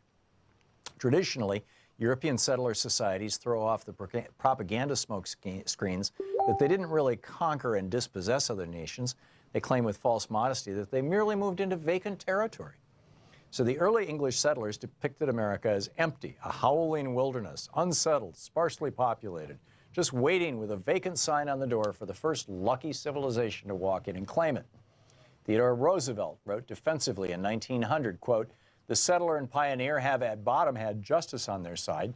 This great continent could not have been kept as nothing but a game preserve for squalid savages," end of quote. It is telling that this lie is precisely the same lie put forward by white Afrikaner settlers who claim that South Africa was literally totally uninhabited by any Africans when they arrived from Europe. To universal derision, these European settlers claim to be the only rightful historic inhabitants of South Africa. Or we can hear similar defenses put forward by the European settlers of Israel, who claim that much of the Palestinian land and buildings they occupy are rightfully theirs, since the Arabs had allegedly decided to voluntarily abandon it all during the 1948-49 war. Are these kinds of tales any less preposterous than those put forward by Euro-American settlers? America was spacious and sparsely populated only because the European invaders destroyed whole civilizations and killed off millions of Native Americans to get the land and profits they wanted. We all know that when the English arrived at Virginia, for example, they encountered an urban, village-dwelling society far more skilled than they were in the arts of medicine, agriculture, fishing, and government. This civilization was reflected in a chain of 300 Indian nations and peoples stretching from the Arctic Circle to the tip of South America, many of whom had highly developed societies. There was, in fact, a greater population in these Indian nations in 1492 than in all of Western Europe. Recent scholarly estimates indicate that at the time of Columbus, there were 100 million Indians in the hemisphere, 10 million in North America, 25 million in Central Mexico, and an additional 65 million elsewhere in Central and South America. These numbers have long been concealed since they give rise to the logical question of what happened to this great mass of people. The European invaders, Spanish, Dutch, English, Portuguese, and French, simply killed off millions and millions to safeguard their conquest of the land and provide the disposable slave labor they needed to launch their new world. Conservative Western historical estimates show that the Spanish reduced, in quotes, the Indian population of their colonies from some 50 million to only 4 million by the end of the 17th century. And from the 10 million Indians who once inhabited North America, after 4 centuries of settler invasion and rule, there were in 1900 perhaps 200,000 to 300,000 surviving descendants in the United States. This was the very substantial down payment towards the continuing blood price that third world nations have to pay to sustain the Euro-American way of life. So when we hear that the settlers pushed out the Indians or forced the Indians to leave their traditional hunting grounds, we know that these are just code phrases to refer politely to the most barbaric genocide imaginable. It could well be the greatest crime in all of human history. Only here, the Adolf Eichmanns and Heinrich Himmlers had names like Benjamin Franklin and Andrew Jackson. The point is that genocide was not an accident, not an excess, not the unintended side effect of virile European growth. Genocide was the necessary and deliberate act of the capitalists and their settler shock troops. The book Settlers.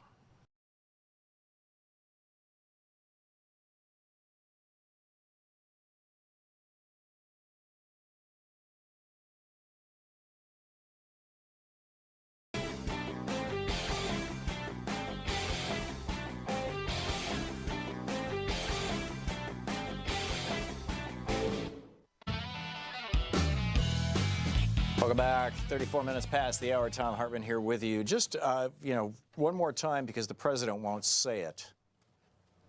There was a white shooter, people of color brutally murdered.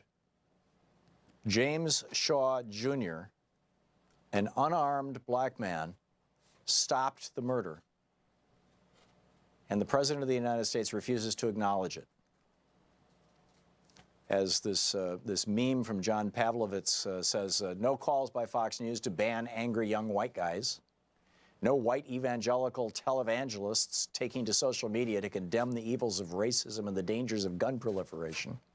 Nothing about the victims of color. Not a damn word from Republican leaders.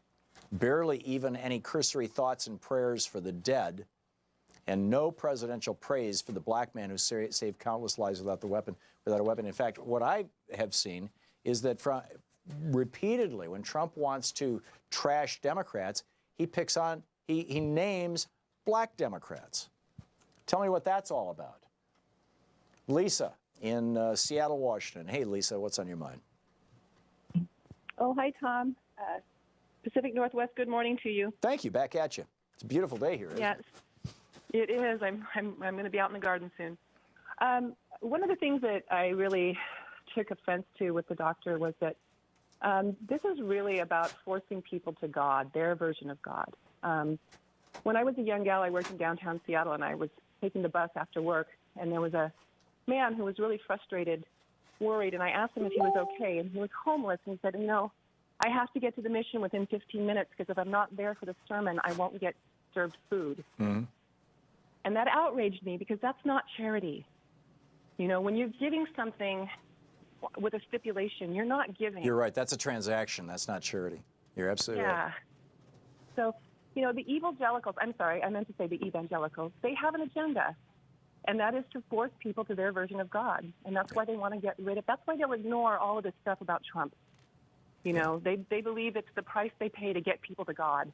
Evil evangelicals. That's a good one.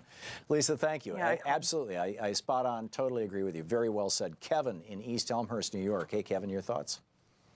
Hey, Tom. I just want to speak, just chime in about your previous speaker. It does, to get straight to the point, it does amaze me. How does one worship both God and the free market? They seem to be completely at odds with each other. Mm. What kind of mental brain gymnastics one will need to do to embrace, the word of Jesus Christ and then embrace one of the 7 deadliest sins, greed? All you have to do is be a regular watcher of the voice of the billionaires, Fox so-called News, and the voice of, multi-hundred millionaires like Sean Hannity. It's just, that's their shtick. You turn to the rich people, turn to the rich churches, turn to the rich denominations, and they will help you. You don't need government. Right. Yeah, that makes no sense, in my opinion. And also, if they turn to churches, at the rate of our income inequality, churches will not have the resources to evenly distribute. They don't right now. Last year, churches gave out $5 billion worth of welfare. That's like, not even a week in the federal budget. That's like a couple of days in the federal budget. Churches in this country are extraordinarily penurious when it comes to these kind of things. And most of them aren't open most of the time, and most of them aren't engaging in this kind of activity. Kevin, thank you for the call. Well said. George in Palm Desert, California. Hey, George, what's up? Yeah, hi, Tom. I was a member of this gym, and unfortunately I got to know 3 or 4 of these Trumpeteers during the election. Mm-hmm. And they had 2 things basically in common. Number one, they were uneducated. But number 2, their main complaint and why they wanted to vote for Trump was their hatred of liberals. They hated libs, as they called us or me. I ended up having to quit the gym because I couldn't stand to be around them. I made a mistake getting to know them. But also, I wanted to mention that, Bill Maher talks about this a lot. You were on Bill once on his show. I wish you would be on there more. Yeah. He's a great show. But there seems to be quite a backlash just against people who are liberal. And what's your thoughts on that? Yeah, no, that's the idea of liberals being apologists for people of color, the idea of liberals being apologists for communism. I mean, the communism part worked really well until the fall of the Soviet Union, and everybody realized there was no communist threat, unless you want to define China. But we get all our stuff from China, so we don't talk about that. But the people of color thing, hung on, and that's basically that has been the code now for liberals, and pointing out MSNBC, which has a lot of people of color on TV.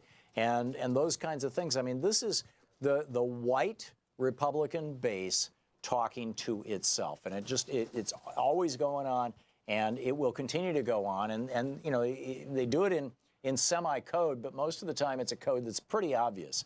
George, well said. Thank you. Tom in San Mateo, California. Hey, Tom, what's up? Hey, Tom. Big fan.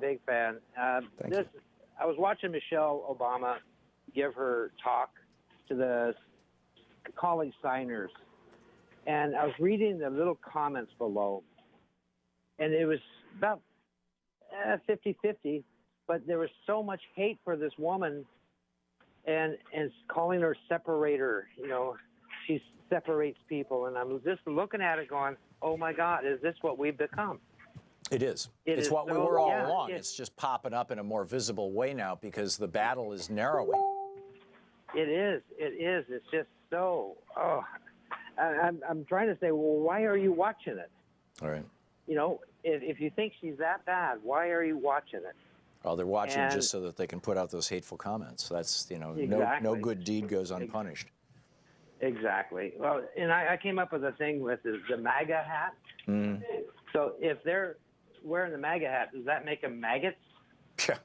Yeah. There you go. Anyway, thank you, Tom. Yeah, you're.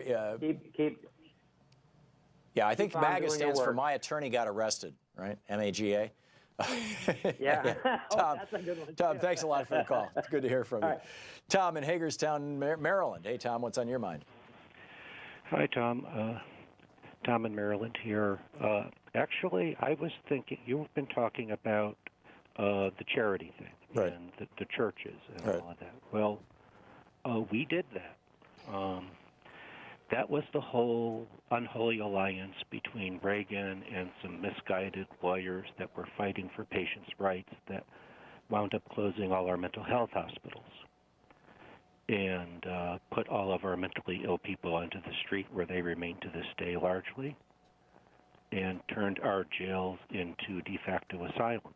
Right. About half, just for the record, for people who don't know, about half of all people in American jails and prisons are diagnosable as mentally ill. Yeah, and it's a disaster for both the jail system and for the mentally ill. That's absolutely right. That's not where they belong. And it makes rehabilitation really difficult when the guy you're sharing a cell with is crazy. Yes, and I was watching a guy who's a sheriff and a whatever they call it for a jail as opposed to a prison, and he was saying he had to go back to school. He had to get a complete other education because he was trained in criminology, not mental health. Right. And now he's running a county jail, and he's responsible for all of this. Yeah. Yeah, and you're absolutely right. This all began with Reagan, and began with Reagan saying basically, us rich people are sick and tired of paying taxes to take care of poor mentally ill people, and to hell with them. They can sleep on the streets, and that's. Well, if I could have just 30 more seconds of your time, I tell my wife all the time, if you look at Republican politics, it all comes down to one thing: saving money for the donors. Right. Whether the dodge is we attack Planned Parenthood, we don't care about abortion, but we care about the money. Right. Or a lot of all of this is just a dodge and a smokescreen for the base, but the real policy is how can we cut the money we are. Well, and abortion is a great example of that. Yeah, I mean, you've got Donald Trump who bragged about having a conversation with Marla Maples about whether or not to abort the the fetus that became Tiffany. And, he obviously, in his conversations with Howard Stern, obviously was a big supporter of safe legal abortion on demand. And yet now he's using this so-called right to life language. He doesn't give a rat's ass about a woman's right to an abortion, and he doesn't give a rat's ass about stopping a woman's right to an abortion. It's an issue that doesn't much affect him until he knocks somebody up. And then he's rich enough that he can get an abortion for somebody, whether it's legal or not. He doesn't care. But what he does know is that there is a small sliver of the American electorate, principally Catholic, although some Protestant evangelicals, particularly in the white community, who worry about a so-called white genocide, the whole Pat Buchanan thing, not enough white babies being produced, oh my God, that there's that small sliver in the community for whom abortion is a huge big deal. And so he's going to cater to them because the Republican appeal is so narrow. The Republican Party, the core of the Republican Party's message is, we're here for businesses and billionaires. And that, you can't win an election with that. So then they have to expand that to, oh, and we love gun owners. Oh, and we love cops. Oh, and we love, people who hate abortion. Oh, and they just add, they keep incrementally adding little communities until they finally reach the point where they're over the top in terms of electoral victories. But there is no, single coherent thing that is the Republican Party beyond, we're here for the billionaires, we're here for the corporations. That's it. That's the beginning and end of it, Tom. All parties are coalitions, but if you listen to the evangelicals sometimes, they're absolutely right, but they just don't see it when they say, well, we support you guys, but we don't get much out of it. Right. Well, they're getting a lot out of it in the States now. I understand that. No, and they're begging for the Johnson Amendment to be repealed so that they can engage in politics. They can start taking money from lobbyists in exchange for their sales pitch on the air. Tom, thanks a lot for the call. We'll be right back. Stick around. We're going to check in with Talk Media News, too. You're listening to Thom Hartmann. Visit thomhartmann.com for audio and video archives. Right after this brief commercial break, we'll be back with Bob Ney with Talk Media News. Stick around.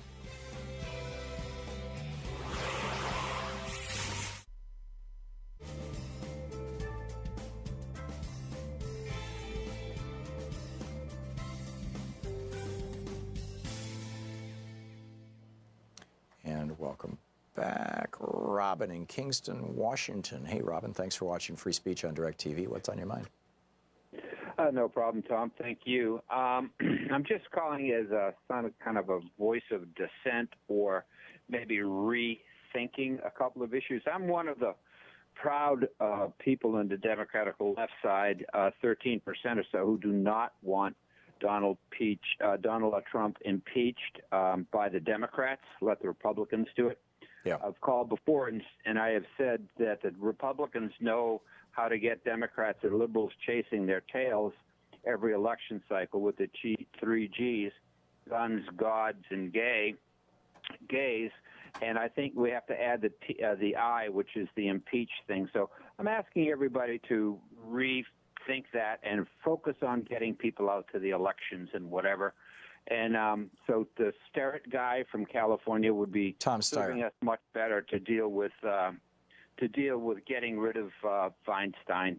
And then the other thing is, which is also a thing, a little shout out, a little bit asking of the peace community or what's left of it to rethink the Veterans Administration. I actually believe that those funds and everything should be rolled into what I call Medicare M. And what that would do is actually bring the war home to where the soldiers' homes are so that our young kids and others could get a real much better sense of what is actually going on when we do conduct wars and when we're doing all of that stuff, because there is really significant fallout from it. And right now the VA really is housing stuff and hiding everybody from us, like the veterans who are homeless under the bridges. That's what they want. They don't want any of the testimony to come forward. And, so, Robin, let me see if I understand what you're saying. Are you suggesting that if we were to move the Veterans Administration functions, and an awful lot of that has to do with war wounds and rehabilitation, if we were to move that into public hospitals or into presumably even for-profit hospitals, which is pretty much all we have left anymore, if we were to move that into our hospitals around the country, that the average American who goes into the hospital would come into contact with our wounded veterans and realize and see the kind of numbers. I mean, you know, the massive numbers of people coming back from war, and would then be sensitized to the consequences of war. Is that your argument? That is my argument, even though it's not a direct lineage like that. The other way that I would argue it is that the VA is used to keep them hidden well in a closet away from us. But see, veterans would say that they have unique needs as a consequence of wounds that they get in combat that are largely unlike wounds that you see among the general population, and therefore they need a unique medical service to deal with those specific needs, particularly PTSD, but also, you know, the kinds of war wounds you get from shrapnel and bullets. Well, I mean, I can't argue too firmly against that. I think that is partially true, but I maintain that we can upgrade, that the net result would still be an upgrade of all of our medical services. Again, thinking the Medicare M program, I think that it would make our entire hospitals and medical treatment services across the country more competent. I think it's a conversation that we should have once we have Medicare for all. Once everybody in the country is covered, then you know, I think that would be a reasonable conversation to have. But that's my point. Yeah. Okay. Between now and then, though, I think that, you know, our veterans are, you know, badly in need of good services. Robin, thank you for the call. We also need to bring back the draft. We'll be right back.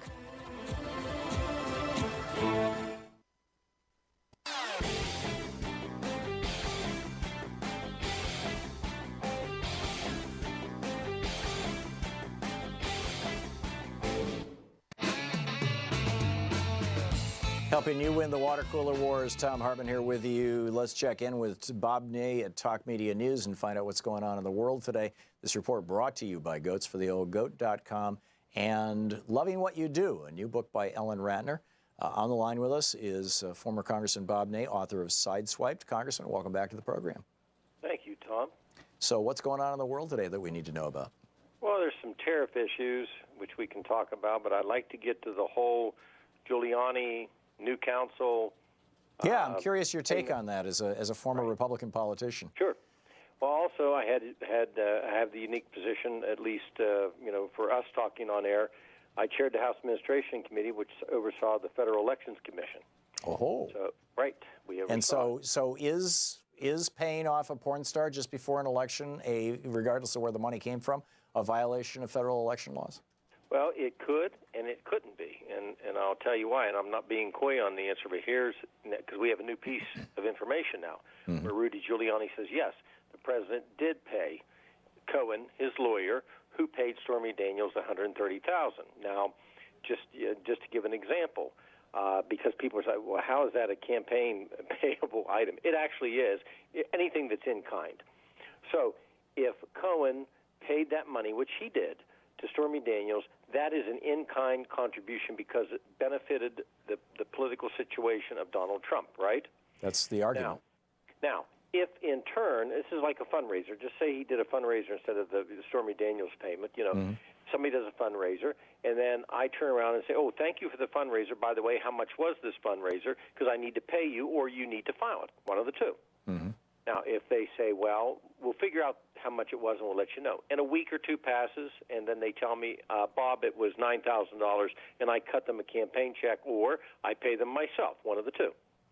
Now, the question is, how long after Cohen paid Stormy Daniels did Donald Trump pay Cohen? One should say, well, if it was within a 1 or 2 week period of time back then probably it's not a campaign violation because it was paid. Now, if it was paid yesterday, Tom, or last week, that is a problem. Although I will tell you, I would doubt that the Federal Elections Commission, since it has been, and I'm not trying to pre-guess what they would say, but I doubt since it's been paid, whether it was that day or, oops, I discovered it, which happens all the time with members of Congress. Oops, I discovered I should have paid that. I'll pay it. Then probably they're not going to find against the president for sure, or actually against Cohen on that particular campaign issue. But what about George Conway, Kellyanne's husband, this morning tweeted, a piece of the campaign law, and he underlined the part that said this is subject to the individual contribution limits, which so if Michael Cohen was making this payment in order as a contribution in kind to Donald Trump's campaign, he would have been limited to $2,400, not $130,000. Right. Well, and that's another issue. But the actual payment itself, and Trump paid him, that's one. Now, did it exceed limits? Obviously, it did. So that's the second. I still don't know what the Federal Elections Commission, will rule, and I don't think they're out of the hot water on this. But I think Giuliani, this was not an accident. What he came on and said. No, he did this on purpose. Yeah, because they know that the feds now have Cohen and they've got his information, so they got to clean this up right away.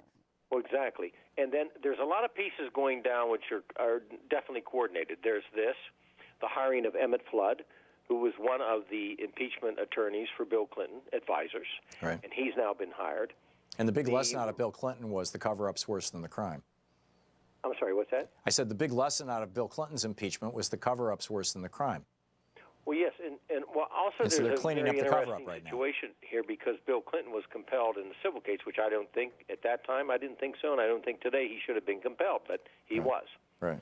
And then came the, quote, perjury, which is interesting if Donald Trump is compelled in the Stormy Daniels case, now, because now it's very clear Donald Trump had an involvement of some type. When it was, I don't know, but he had an involvement. He may then, therefore, go through the same thing Bill Clinton did and be compelled to be deposed under oath in a civil case.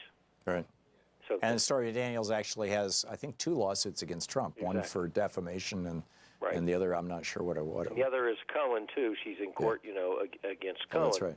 Yeah. And the whole process. Now, also, on the heels of all of this, the Republicans in the House have asked for the scope of Mueller's ability in this investigation. They want to see the scope. Well, if we read what Rosenstein signed on, I think it was, I have it here, May 17, 2017, clearly the scope lays out, it's clear-cut that Mueller will have the ability to look at, the Russian issue, any involvement in it, but also it says clearly any other issue that may arise. So other secondary issues that arise, Mueller has the total ability to do that. Why they are wanting to see the scope when they themselves know what the scope is beyond me, Tom, unless they think there's something there that nobody's discovered that maybe somebody in Justice wrote, in there and it's, quote, biased. Yeah. Because on the heels of that, asking for the scope, I'm sure you've carried this news that Rudy Giuliani now says, Giuliani today, it's time to shut the entire thing down. Well, and that's where ultimately they want to go with this whole thing is stop the investigations. Good luck with that. Leaked questions, which was leaked by the White House, not leaked by Mueller, because they're saying, well, that's a redundancy. So this whole thing is going from the legal realm, which can still be decided with Mueller and the Justice Department and the courts, but it's going into the public realm of trying to spin this out. And you'll notice most of this has all occurred since Rudy Giuliani came aboard. Right, and now you got Mike Pence out there yesterday or the day before in Phoenix saying basically, I'm with the racist. I'm with Joe Arpaio, the guy who was actually convicted of being a racist.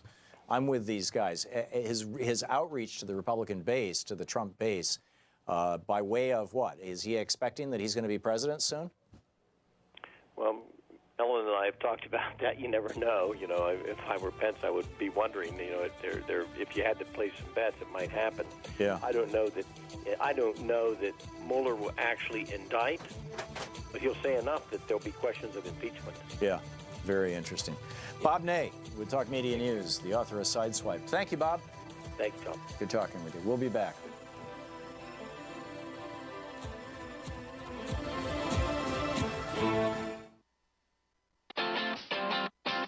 You're listening to Thom Hartmann. From United Nations headquarters. Reading from Screwed, The Undeclared War Against the Middle Class, by me. This is Chapter 1.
The Thom Hartmann Program is brought to you in part by the Aiden Forecast, an investment newsletter with weekly updates of leading market indicators and a monthly deep dive into what the details of the economy and the markets mean for investors and retirees. On the web at aidenmarkets.com. Wines have some of the highest pesticide levels in our food chain. This hour brought to you by ecowine.com. Pesticide-free wines, organic wines, imported from France by the organic wine company, ecowine.com. The Thom Hartmann Program is brought to you in part by Super Beets. Super Beets are sourced from non-GMO beets, and they're packed with dietary nitrates, helping to produce nitric oxide for more energy, stamina, and support for healthy blood pressure levels naturally. Call 800-568-9889 or go to thomsbeets.com. That's 800-568-9889, Thom's Beets, THOMSBEETS.com.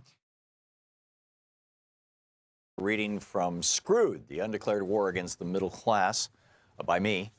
This is Chapter 1, titled There Is No, quote, free, end quote, market. Look at history and you'll find that the middle class was the creation of liberal democracies. George Washington and Thomas Jefferson did not fight a bloody war to create a country only for wealthy property holders. Our founders believed that every Bob Cratchit willing to work for his living should be able to earn enough to own his house and support himself and his family. That's what it means to be middle class, and part of why Jefferson put life, liberty, and the pursuit of happiness into the Declaration of Independence. The founders also knew that a middle class doesn't just materialize out of thin air. That's why in the preamble to the Constitution, they wrote that one purpose of government was to, quote, promote the general welfare.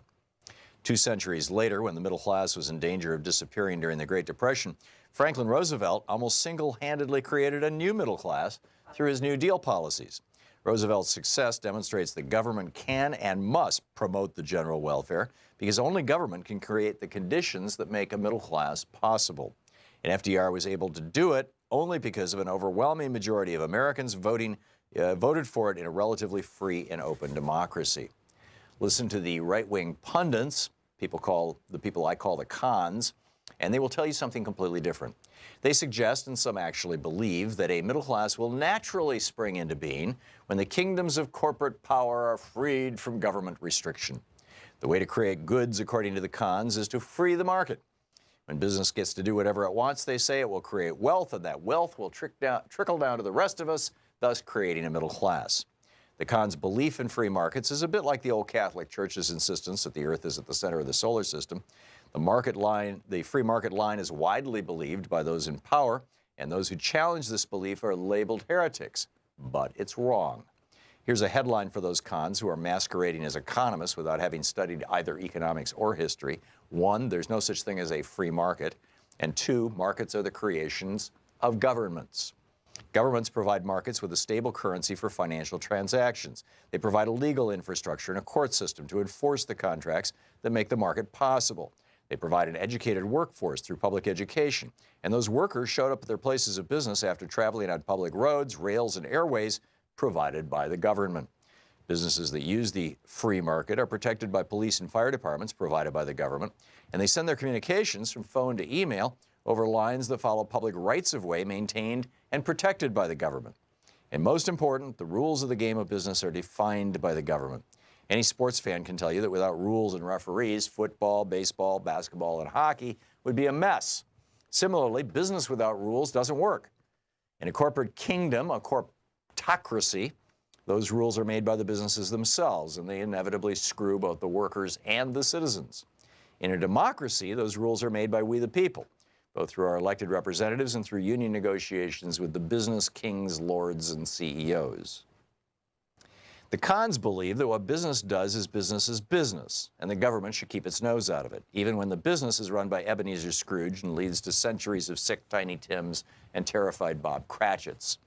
Talk show cons and TV talking head cons and political cons, both Republican, conservative, or middle of the road, euphemisms for corporate connected, Democrats, say that government just gets in the way of the market. They want to let the market decide our economy. Unspoken is their belief that if economic and social policy are made by the market, we don't need government, the voice and the will of the people for our domestic affairs.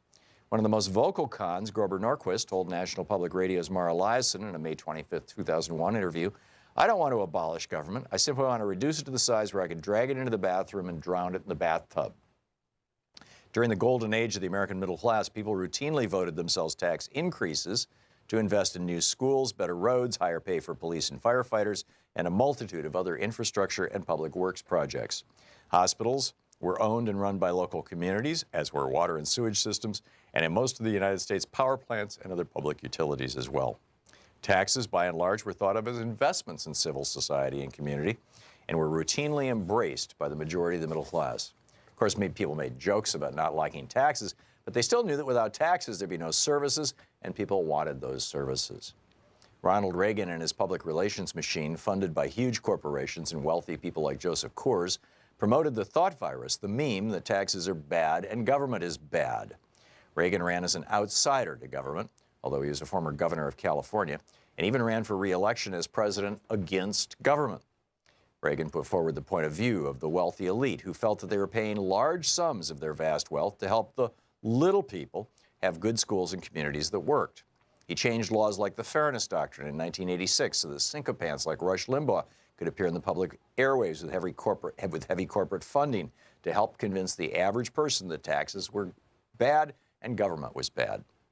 Reagan stopped enforcing the Sherman Antitrust Act, which since 1881 had held at bay the aggregation of corporate power, and the media began forming huge monopolies that were then used to reinforce on national TV and radio the perspectives of commentators like Limbaugh.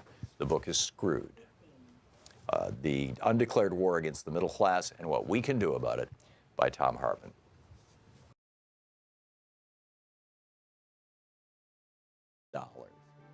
Book, the Thom Hartmann.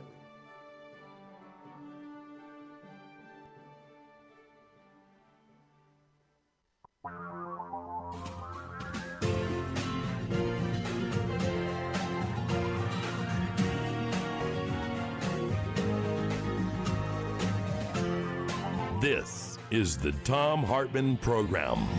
Welcome back. Thom Hartmann here with you, broadcasting live all across the United States, coast to coast on Sirius XM, all across the North American continent, on Pacifica stations across America, on commercial radio stations, in Europe and Africa on Pacifica stations, on American Forces Radio, every U.S. military base in the world, on your electronic devices, on the Thom Hartmann app, simulcast as television on Free Speech TV, on both Dish Network, DirecTV, and cable systems nationwide. Pleased to have you with us, and super pleased to have Julie Kohler on the line with us. She is the Senior Vice President of the Democracy Alliance, a progressive donor network, and has a piece in The Nation. And just so I don't pull a Sean Hannity here, I should disclose I am on the board of directors of Vocal, VOQAL.org. Vocal is an institutional member of the Democracy Alliance. I've been to numerous Democracy Alliance meetings as a donor. And so just, you know, FYI. Julie's piece is Why 2018 Might Not Be the Year of the Woman by Julie Kohler and Felicia Wong in The Nation. And fascinating piece. Julie, welcome to the program. Thanks. Great to be with you. Thank you so much for joining us. You write 25 years from now, what will be said about the current surge of progressive woman candidates? What will be said? Yeah, well, I think this is the critical question. I mean, it is so exciting right now in terms of what we're seeing, the energy and activism that we've seen from women over the last 16 months. And now, as we head into the 2018 midterms, that energy is being electrolyzed. We have record numbers of women that are running for office at every level. But the problem is that the progressive community really lacks the kind of infrastructure and investment that's necessary to support the wave of talent that really has spontaneously emerged this cycle. And we lack that kind of investment that's needed to make it long-lasting. Yeah, it seems that it's not just within the party and within the institutions. I remember, 6, 7 years ago, sitting next to the president or the vice president for programming of one of the major radio networks in the United States and saying, hey, you ought to pick up some progressive shows, on your stations. And he's like, we'll never do that. We will simply never do that. And meeting with another CEO of another radio network that has over 1,000 radio stations in the country and suggesting that he should pick up some progressive programming. And I was sitting with a U.S. Senator when we had this conversation, and he said, oh, I'll never put anybody on the air who wants to raise my taxes. There is such a powerful conservative infrastructure. You've got a billionaire-owned television network that constantly promotes billionaire-friendly memes. Fox So-Called News. You've got, 3 major right-wing networks owning the vast majority of radio stations in this country. Just looking at the media. I mean, maybe because I'm in the media, that's something that's in my face all the time. But then we've got the challenges within our, we don't have the think tanks. We don't, Joe Coors did not set up a left-wing heritage foundation back in the 70s. How do we build out an infrastructure when we're lacking transactional billionaires? I mean, basically, billionaires who give money to right-wing causes, the Koch network, for example, are richly repaid for that. For their hundreds of millions of dollars in donations in the last couple of years, they just made probably 20, 30, 40, 50, maybe $100 billion in tax cuts. And so a huge return on investment. Whereas, when a progressive billionaire or multimillionaire donates to a progressive candidate, they're going to see their taxes go up. So all they get is a better country. Well, I think that's a pretty compelling reason for lots of people to invest, actually. A lot of people do want a better country. And the bottom line is that we can do this. There is an opportunity to really rethink how progressives are supporting and cultivating political talent. We spend $6.5 billion on federal elections. And if progressives really wanted to invest much more deeply and kind of take a play out of what conservatives have built, we're looking at about a $20 million annual price tag of additional investment. That's doable. I believe that money is out there and that we can invest it in the right kind of supports that would not only support this amazing crop of women candidates this cycle, but really build a talented progressive bench for many years to come. Yeah. So what, if you had that $20 million, what would you spend it on? Yeah, well, I do think that we need to take some plays out of the conservative playbook, recognizing that it will look different for progressives, and it should look different. But there are some compelling examples that we should consider. So, I'm based in Washington, D.C., and right across the river in Arlington, Virginia, is an organization called the Leadership Institute. They have a $20+ million annual budget, and for decades, they have been going around and looking on college campuses to recruit the best and the brightest, really, who are the emerging leaders for the conservative movement. They bring them to Washington, they provide them with training, and they help support them throughout their careers with fellowship and job placement advice, etc.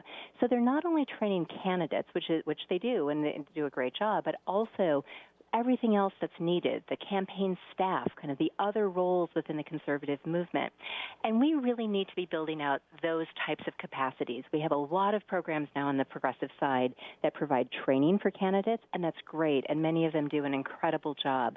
But we also need to go deeper in what we provide folks and what kind of services we provide to candidates and other progressive political leaders, and we need to be thinking them as a pipeline of talent, not just for around one election cycle, but really for the long term. Yeah, I think that's brilliant. We're talking with Julie Kohler, the Senior Vice President of the Democracy Alliance, about her piece in The Nation, thenation.com.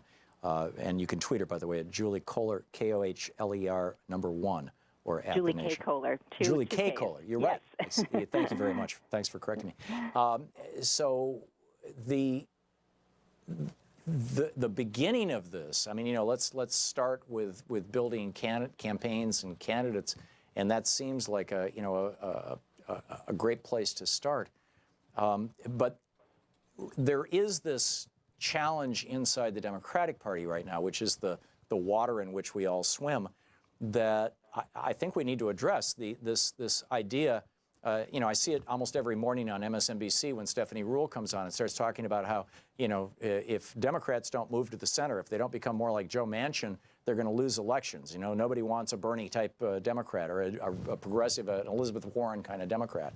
And that kind of self-talk is happening big time in parts of the Democratic Party. And yet when you survey what people want, and I was just talking about this in the last hour with Alex McFarland, over 70% of Americans, not just Democrats, but over 70% of Americans want free college tuition. They want national health care. They want universal pre-kindergarten. They want fair trade, not this stuff we've had since the Reagan era. They want to end the tax loopholes. They want debt-free college. They want to expand Social Security. They want a Green New Deal. These all poll at over 70%. If you get to things that poll over 50%, you get single-payer health care, breaking up the big banks, minimum guaranteed income, ensuring net neutrality at 61%. And these numbers, by the way, are a year old. It seems to me that the progressive position is the position where America is. How do we deal with folks who say, none of those things are possible because the lobbyists are going to prevent it, and we really need to be in bed with the lobbyists? Yeah, well, I think the way that we proof of concept is by winning. And increasingly people are winning campaigns different ways. They're not kind of shying away from big, bold, progressive ideas. They're running campaigns that lean into those, but in ways that I think are really interesting, oftentimes in ways that are very hyper-local, that are also extremely responsive to the community dynamics and the needs of particular communities. So that's the way I think that kind of that magic combination, leaning in and being true to these progressive ideals, but also customizing and localizing it in a way that it's really resonant for individual community members.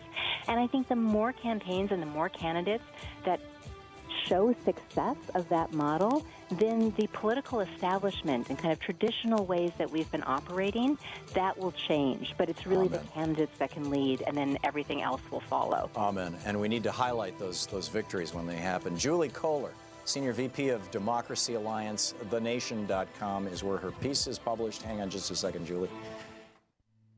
This is the Thom Hartmann Program. Tweet her at Julie K. Kohler, Kohler, #1, or at The Nation. Julie, thank you.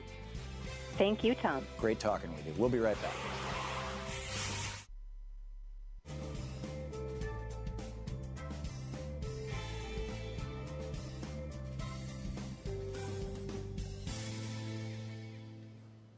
And welcome back. Greg in Devil's Lake, North Dakota. Hey, Greg, what's on your mind today? Thanks for watching Free Speech on DirecTV. I was thinking what you said about Pence and his subliminal dog whistle behavior, and that he knows exactly what he's doing. Well, that's what I thought the night of President Obama's inauguration, when Chicken-Nock Cheney sat in his wheelchair. Do you really think he hurt his back? And I thought it was all just a signal to the old white man's club.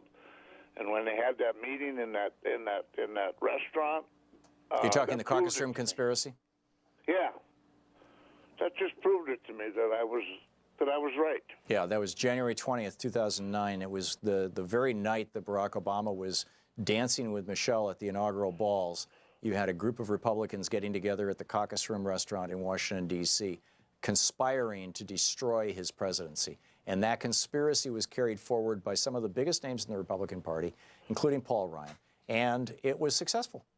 I mean, to a large extent, in blocking Obama from doing anything. And now you've got Trump screaming about, oh, they're obstructionists, these Democrats. And the Democrats are not even doing what the Republicans did, and not doing it anywhere near as aggressively as the Republicans did. Yeah, exactly. Yeah, right. Yeah. Yeah. This should be obvious to anybody. Well said, Greg. Thank you very much. Rick in Weston, West Virginia. Hey, Rick, what's on your mind? Several things, Tom. I watch a lot of late night TV. The industrial workers of the world back in the early 1900s, maybe late 1800s. Yeah. They were totally integrated. Women, men, people of color, they all formed a union. Yeah, the Wobblies were famous for that. It was one of the reasons that they came under attack by people like J. Edgar Hoover. And the American Socialist movement was very strong up till World War I. A lot of people don't realize Luce Tenney was carrying shells for the British Empire when the German Empire had put a notice in, I believe it was New York Times, saying that any ship that sailed from the Atlantic coast to Britain would be subject to attack. It was, a recipe for war. Right. And nothing. I try to keep up on the news. Here in West Virginia, I'd say 98% of the news is owned by Fox or a parent company. So, we get Rush Limbaugh 3 hours a day. Now, he's a fool. But, I talk to people in stores. I go grocery store. A lot of people voted for Trump, man. And, the coal mines ain't coming back. They're starting to figure out they've been fed a line. Number You think three. so, Rick? You think that they're actually starting to realize that they've been lied to? Because I think that they don't care if they've been lied to, as long as everything's gone up. A can of peas has gone up 20 cents. Gasoline's like $2.78 for regular. Yeah, they're starting to realize they got to fed a line. Interesting. And they voted for a New York City slicker, but I've read parts of your book about the crash of 2016. I think you got it off a couple of years, but yeah, that's I did. just my humble opinion. Yeah. But I'll tell you what, 2018 and 2020 is going to be... And that fellow you talked to, that preacher fellow, right. Alex McFarland, yeah. My son's been in the military 17 years. He was in for 9/11. He certainly is not a Republic. Yeah. Regular Rick, I got to run here. Thank you for the call.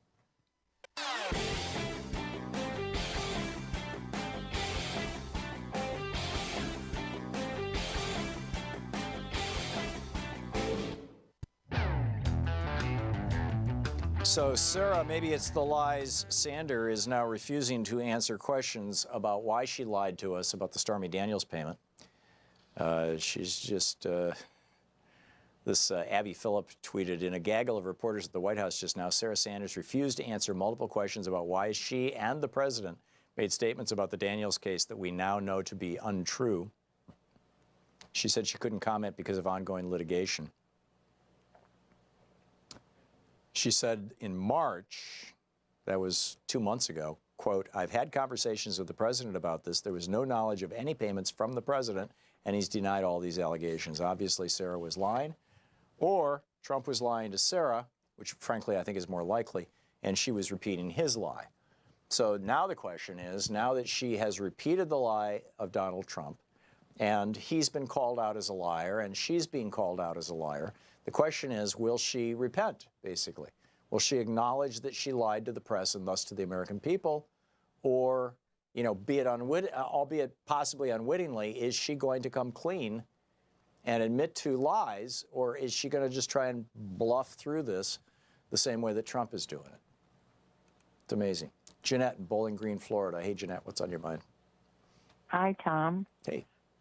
What's on my mind is not all. It's actually everything that you're talking about, but it's the settlers that gets me thinking every time I hear that when you read that. And, the settlers? And everything what do you mean? Is continuing. What do you mean by that? When you read that book, The Settlers. Oh, it was one of our book on the reports. air. Okay, yeah, I don't hear the book reports. They're all pre-recorded, and they happen during our breaks. But so just for people who don't know what you're talking about, you want to explain? Well, it's about how the white settlers have come all from 1600s over into Africa and over into America, and everything is just continuing as it always has. How this country was birthed in genocide and racism. Yes, and it's just getting stronger and sucking every little bit of everything out of everybody. Yeah. And everything else is smoke screens up there, I'd say. Yep, I would agree. I would absolutely agree. Jeanette, thank you. Very well said. Carol in St. Paul, Minnesota. Hey, Carol, what's up? Oh, hey, Tom. I'm listening with interest to this conversation and I see Stephanie Ruhle occasionally talk about how, the Democrats have to go to the middle. Well, the middle is the far right in the MSNBC it would have been world, called yeah. The far right is where the middle is sitting. And my big thing is having Democrats run for something like Bernie did. And is our leadership not seeing what everybody else is seeing? The crowds that he gets. And what I'm seeing here in Minnesota is multiple candidates running for offices where they might, where the candidates, if there's multiple candidates, you got Democrat and Republican, you got two more candidates. It's generally speaking, they are people that are going to pull votes away from the Democrats. And we had one district in Minnesota where the alternate candidate pulled enough votes that the Republican won. And I mean, I'm seeing conspiracy theory here, and it's making me crazy because I'm seeing this in more than one place. And we also saw in Pennsylvania, Wisconsin, and Michigan, the number of votes that Jill Stein pulled and Gary Johnson pulled would have been enough for, or not even all of them, would have been enough for Hillary to win those states. Right. Yeah, and there have been a couple of states, I think Utah was one of them, where Green candidates have been discovered after the fact to have been funded by the Republican Party. And that's what I'm. And in some cases are actually even Republicans. Because we've got that going on right here now, for where Al Franken was left office, Tina Smith was appointed. Now there are two candidates, one a Green and one something else. Mm-hmm. Who are running in a primary against Tina Smith? Is that what you're saying? Yeah. Well, I'm guessing that she'll come out of that primary just fine. But you know, I get your point. This is one of the reasons why, you know, we need to inform people that basically we have a two-party system in this country because of the way our Constitution is constructed, and until we get you know, enough states to sign on to get something like, you know, instant runoff voting, you know, choice. Yeah, exactly, ranked choice voting. We need to pay attention to this reality. Carol, very well said. Thank you very much for the call. It's great to hear from you. Albert in Marina del Rey, California. Albert, you thanks for watching us on YouTube. You think you have the reason why people voted for Trump? Well, I wouldn't say a reason. It took me a while to get through. I think you had a female caller earlier call in and said that a lot of people, or you know, a lot of reason why Trump won was because of you know, sexism. I don't deny that Trump said a lot of sexist things, but I don't think that is the reason why he won the election. 53% of white women voted for this guy. If they weren't listening, like the only reason that anybody can think of that is legit has to be racism. And a lot of white women, and I'm sorry if they don't want to hear this, are complicit in putting these people up. Like, you can't sit there and say that they're sexist and then vote for them. Yep. Yeah. Like, it's very frustrating as a minority because we have literally zero power in this country. It's just math. It's not even like, oh, you know, let's go out there and do anything. We are 13% of the population. When you combine us with all the other minorities plus all the other good white people, it still ain't enough. Yeah, it seems to be the case. And in the face of this, Albert, expect more and more of these dog whistle calls to worried white people, essentially, to happen. The things like we saw with Alan, what's his name, the guy who was trying to get into medical school at the University of Michigan back in the 80s, and was claiming that the seat that he was appropriate or eligible for was taken by a less qualified person of color. Those kinds of things, the Republicans are looking for those kinds of cases that they can elevate to the Supreme Court. You've got this voting rights case before the Supreme Court right now. You've got union cases before the Supreme Court. They're looking for ways that they can further basically terrify white people into voting for Republicans, voting race. Albert, thank you. Well said. We'll be back. It's coming up on 28 minutes past the hour. You're listening to the Thom Hartmann Program. Call 202-808-9925. And this morning, Trump tweeted out a lie about South Korea, and nobody's even talking about it because, oh, it's just another Trump lie. I'll tell you about that after the break.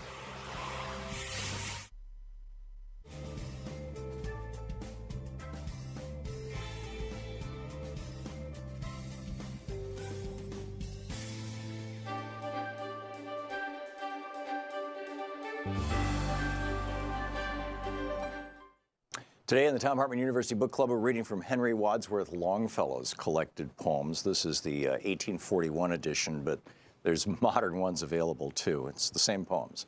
I want to start with the Psalm of Life, one of my favorites, one that I learned as a kid. Tell me not in mournful numbers, life is but an empty dream, for the soul is dead that slumbers, and things are not what they seem. Life is real, life is earnest, and the grave is not its goal. Dust thou art, to dust returnest, was not spoken of the soul. Not enjoyment and not sorrow is our destined end or way, but to act that each tomorrow finds us further than today. Art is long and time is fleeting, and our hearts, though stout and brave, still like muffled drums are beating funeral marches to the grave. In the world's broad field of battle, in the bivouac of life, be not like dumb, driven cattle. Be a hero in the strife. Lives of, I trust no future, however present. Let the dead past bury its dead. Act within the living present, heart within and God o'erhead. Lives of great men all remind us we can make our lives sublime, and departing leave behind us footsteps in the sands of time. Footprints that perhaps another sailing o'er life's solemn main, a forlorn and shipwrecked brother, seeing, will take heart again. Let us then be up and doing with a heart for any fate, still achieving, still pursuing. Learn to labor and to wait. And the book opens with Voices of the Night, another of his brilliant poems. This is from the prelude. Pleasant it was when woods were green and winds were soft and low, to lie amid some sylvan scene where the long drooping boughs between, shadows dark and sunlight sheen, alternate come and go. Or where the denser grove receives no sunlight from above, but the dark foliage interweaves in one unbroken roof of leaves, underneath whose sloping eaves the shadows hardly move. Beneath some patriarchal tree I lay upon the ground. His hoary arms uplifted he, and all the broad leaves over me clapped their little hands in glee with one continuous sound. A slumberous sound, a sound that brings the feelings of a dream, as of innumerable wings, as when a bell no longer swings. Faint the hollow murmur rings, o'er meadow, lake, and stream. And dreams of that which cannot die, bright visions come to me, as lapped in thought I used to lie and gaze into the summer sky where the sailing clouds went by like ships upon the sea. Dreams that the soul of youth engage, ere fancy has been quelled. Old legends of the monkish age, traditions of the saint and sage, tales that have the rhyme of age, and chronicles of eld. And loving still these quaint old themes, even in the city's throng, I feel the freshness of the streams that, crossed by glades and sunny gleams, water the green land of dreams, the holy land of song. Therefore at Pentecost, which brings the spring clothed like a bride, when nestling buds unfold their wings and bishops' caps have golden rings, musing upon many things, I sought the woodlands wide. The green trees whispered low and mild. It was a sound of joy. They were my playmates when a child, and rocked me in their arms so wild, but they looked at me and smiled as if I were a boy. And ever whispered, mild and low, come be a child once more, and waved their long arms to and fro, and beckoned solemnly and slow, oh, I could not choose but go into the woodlands hoar, into the blithe and breathing air, into the solemn wood, solemn and silent everywhere. Nature with folded hands seemed there, kneeling at her evening prayer. Like one in prayer, I stood. Before me rose an avenue of tall and sombrous pines. Abroad their fan-like branches grew, and where the sunlight darted through, spread a vapor soft and blue in long and sloping lines. And falling on my weary brain like a fast falling shower, the dreams of youth come back again, low lispings of the summer rain dropping in the ripening grain, once upon the flower. Visions of childhood, stay, oh stay, ye were so sweet and wild, and distant voices seemed to say, it cannot be, they pass away, other themes demand the lay, thy lay, thou art no more a child. The land of song within thee lies, watered by living springs. The lids of Fanny's sleepless eyes are grates into that paradise Holy thoughts like stars arise, its clouds are angels' wings. Learn that henceforth thy song shall be not mountains capped with snow, no forests surrounding like the sea, nor rivers flowing ceaselessly where the woodlands bend to see the bending heavens below. There is a forest where the din of iron branches sounds, a mighty river roars between, and whoever looks therein sees the heavens all black with sin, sees not its depths nor bounds. Look then into thine heart and write, yes, into life's dream, a deep stream. Longfellow.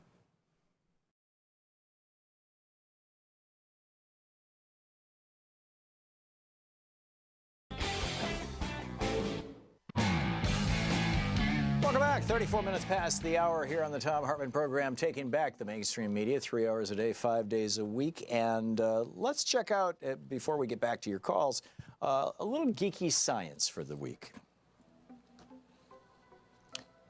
Yes, it's our geeky science alert. Okay, I have 3 stories here I want to share with you real quickly. The first is by Rachel Withers, published over at slate.com, and it's titled, I Don't Date Men Who Yell at Alexa. And she has noticed that, first of all, 1 in 6 Americans now own one of these smart speakers, where you can say, hey, Alexa, turn on my so-and-so, and Alexa responds. But she's noticed that a number of people, whether it's Alexa, Cortana, Siri, whatever it may be, a number of men kind of snarl at these female voices. She says, surely it would take less time to reach out and hit the light switch by the door than to bark, Alexa, lights on. Jeremy is the guy that she's describing, and she says, this is like, a sign of, if he's going to abuse the female voice in his speaker, is he going to abuse me? I think that's an interesting question, and I think it makes a good case. The other 2 are from zmescience.com, and the first is 24-hour fast can keep your intestinal stem cells young and active. MIT biologists have discovered the pathway that allows these stem cells to regenerate and have created a molecule that imitates the process. The 24-hour fast caused the stem cells of young and old mice to regenerate more. The researchers removed intestinal stem cells from the fasting mice, grew them in culture to see if they would form organoids, which are like mini intestines, and they're capable of regeneration. Sure enough, they do. So, bottom line, the longer you go without eating. I remember Arnold Ehret always used to say, you should have a 24-hour, or you should have not a 24-hour fast every day, but, a 16, 18-hour fast every day. In other words, don't eat breakfast, go as long as you can, and then have, a big meal sometime in the middle of the day. And in fact, that's typically what I do. I usually, my first meal of the day is usually right after I get off the air. And then the last story is sauna bathing. Frequent saunas. This is a study out of Finland. And a large percentage of Finns have saunas in their homes. It's very, very common. And saunas are not just family activities, they're also social activities. And it's not just Finland, by the way. I lived in Germany for a year, and there's, public saunas everywhere, and people have private saunas. Saunas are a big deal. But they looked at 1,628 men and women between 53 and 74 years old and divided them into 3 groups, those taking 1 sauna a week, those taking 2 or 3 saunas a week, and those taking 4 to 7 saunas a week. And what they found was that the people who took 6 or 7 saunas a week, right, that's virtually every day, were 60% less likely to have a stroke than the people who only took a sauna once a week. And this is after they controlled for factors like cholesterol, smoking, diabetes, age, sex, physical activity, all of those things. If you take a sauna 2 to 3 times a week, you decrease your stroke risk by 14% compared to those people who only have 1 sauna a week. And even 1 sauna a week substantially reduces your risk of stroke. So I've seen other research over the years that says basically the same thing about heart attacks. And it's why I've always been a big fan of saunas and long, like hour-long hot baths, which seem to do basically the same thing. Fascinating stuff. So that's our geeky science for the day. Back to our conversations about politics. Richard in Chicago, listening on WCPT. Hey, Richard, you wanted to get into the discussion about charities as a social safety net? Yeah, I unfortunately couldn't see listen to the whole show today, but I always, probably said this before to you, but I've always wanted to ask these people, and maybe I could be persuaded, but why is there poverty? Why has there always been poverty? There's been religion forever. And it's for these people to claim that that's the answer to get rid of the government and have private charity. Well, you know, I think the government helps us a little bit. I know their answer was evil government has made it worse, but I'd like to prove that as well. But why is there poverty? Why haven't they stepped up? Why haven't the corporations, with their vast increases in wealth in the last 10 years, eliminated all these problems? So, I mean, that's the primary question I want these guys to answer before they blather on about how, you know. So is that and there's a fundamentally larger piece to that, Richard, and that is that if you look at Aboriginal societies, if you look at pre-industrial, pre-agricultural societies, there is no poverty, none. You know, Native American societies, by and large, African societies across Africa, early, you know, more than 3,000 years old, you know, pre-Celts, pre-Romans, European tribal societies, Asian tribal societies. In tribal societies, there is no poverty. And if you look at those nations where the state plays a large and substantial role in the economy, where the state is more than a third of the economy, all of the Scandinavian countries, most of the Northern European countries, the levels of poverty are radically lower than they are here in the United States. Yeah, there's another thing. You know, I'm an architect, and you know, I used to look at buildings built by the Medicis. They were hospitals. These things were done by the rulers. So that's much more recent, 1500s, and you know, the Queen of England set up hospitals for the you know, the sailors and soldiers, and it was all sort of done as a you know. Right, that was the beginning of the NHS. Actually. Yeah, but as I say, I mean, forgetting all even the past, I mean, because, you know, we didn't have the dollars in those days, you know. Why, if they think this is that we should make a market change in the other direction of getting rid of all social help, why hasn't the problem been solved through the generosity of religion and corporations? I mean, right now. What are they waiting for? Because both religion and corporations have a higher goal as their #1 principal motivator. And in the case of corporations, it's profit and all the things that support profit, like, you know, monopolizing market share to the extent that you can, suppressing the rights and powers of labor to the extent that you can. And in the case of religion, it's essentially market share. It's who has the largest congregation. And one of the metrics of that is money. So, you know, religions and corporations are really in it for themselves. They're not in it for the rest of us. The only thing that's in it for the rest of us is government, at least in theory, government that is not controlled by billionaires and lobbyists, the government we had before the Supreme Court passed Citizens United and the Buckley decision. Yeah. Well, they're the big name of these religions are businesses. You know, sure. My understanding is a good part of Rome is owned by the Vatican. It's rent. You know, they get, you know, don't have to pay taxes. In this country too, a lot of properties are owned, not just the properties where they pray, but you know, they have investments. Oh, we subsidize churches to the tune of tens of billions of dollars a year through the tax exemption. And now they want to be political players as well, and have no penalties with regard to that. It is so wrong. I'm sorry, before we implement their changes, we ought to ask them, you know, why don't you guys step up now and prove your case? We'll give you 5 years, eliminate poverty, and then we'll get rid of government. There you go. You guys can just carry on. I'm sick of hearing their crap without any, you know, without that primary question is, well, why hasn't it worked so far? Yeah, I see on the Twitter feed, somebody's already tweeted to Alex McFarland saying, hey, I've got cancer. How are you going to help me? It's just incredible. Richard, thank you for the call. Well said. Reginald in Houston, Texas. Hey, Reginald, what's on your mind today? Hey, thanks for taking my call. You know, he's talking about one of the books that you reading on Discovered, and we recently here discovered 89 graves that I was affiliated with in Holland, the Fort Bend Independent School District here in Texas, along with the Fort Bend County, the state of Texas, and the city of Sugar Land accountable for this discovery. And you can find this in one of the Texas monthly magazines that was called Blood and Sugar, how the Austin 300 came over here with this land from the Mexican agreement, and they brought all these old slave owners and who are all plantation owners, and all these Austin 300s had plantations on this site, and this Texas area was discovered and maintained through slavery. And after slavery was over with on this site, they started the penal system, which became, the old plantation became prisons under that Article 13, free unless convicted of a crime. So right now, you can pull me up Reginald Moore Sugarland convict lease, and we're trying to get a memorial and a monument done to this, and it's sort of similar to what Brian Stevenson was doing out there with that lynching museum that he's discovered, because they had a lynching tree out there. So just piggybacking off of what you read on the Discovered, and this is something that we discovered down here in this Fort Bend, area here in Sugarland and with the school district. So we're trying to hold them accountable, Tom, and appreciate your work that you do for humanity. That is great. Reginald, is there a website that you want to tell people about? Is there a website for this effort? Yeah, Reginald Moore Sugarland Convict Lease. And this work is archived. So Google Reginald Moore Sugarland Convict Lease.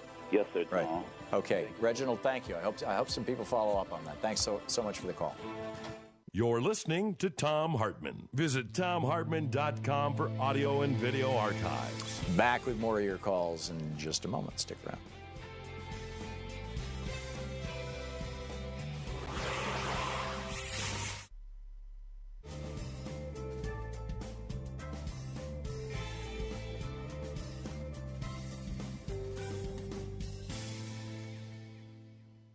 Welcome back. John in Long Beach, Mississippi. Hey, John, thanks for watching us on Free Speech TV. What's on your mind? Hi, Tom. Thank you very much for taking this call. I really appreciate the last call, the call before the last you had on poverty and why it shouldn't even exist. Yeah. And I was thinking in mind of looking at you, and I'm thinking, perhaps that maybe I'm wrong, but I would think that you're on that program for more than just money. You're there for principle and for your own ideas and to help other people to see clear to a lot of to have some vision in life. If I'm wrong, then correct me, but I believe that might be one of your reasons. That's very much the case. There are other things I could do that would make a lot more money than this. And the first, 4 years of this show, Louise and I basically wiped out our retirement savings to create this show. And, now we've slowly rebuilt that, but I'm not rich by any means, So back to you, John. So I would think that potential and one's incentives could versus the greed of money, because money is nothing more than a concept to begin with, and I don't have an idea of how we can replace it with anything other right now, but I know that it is a concept and it can be altered.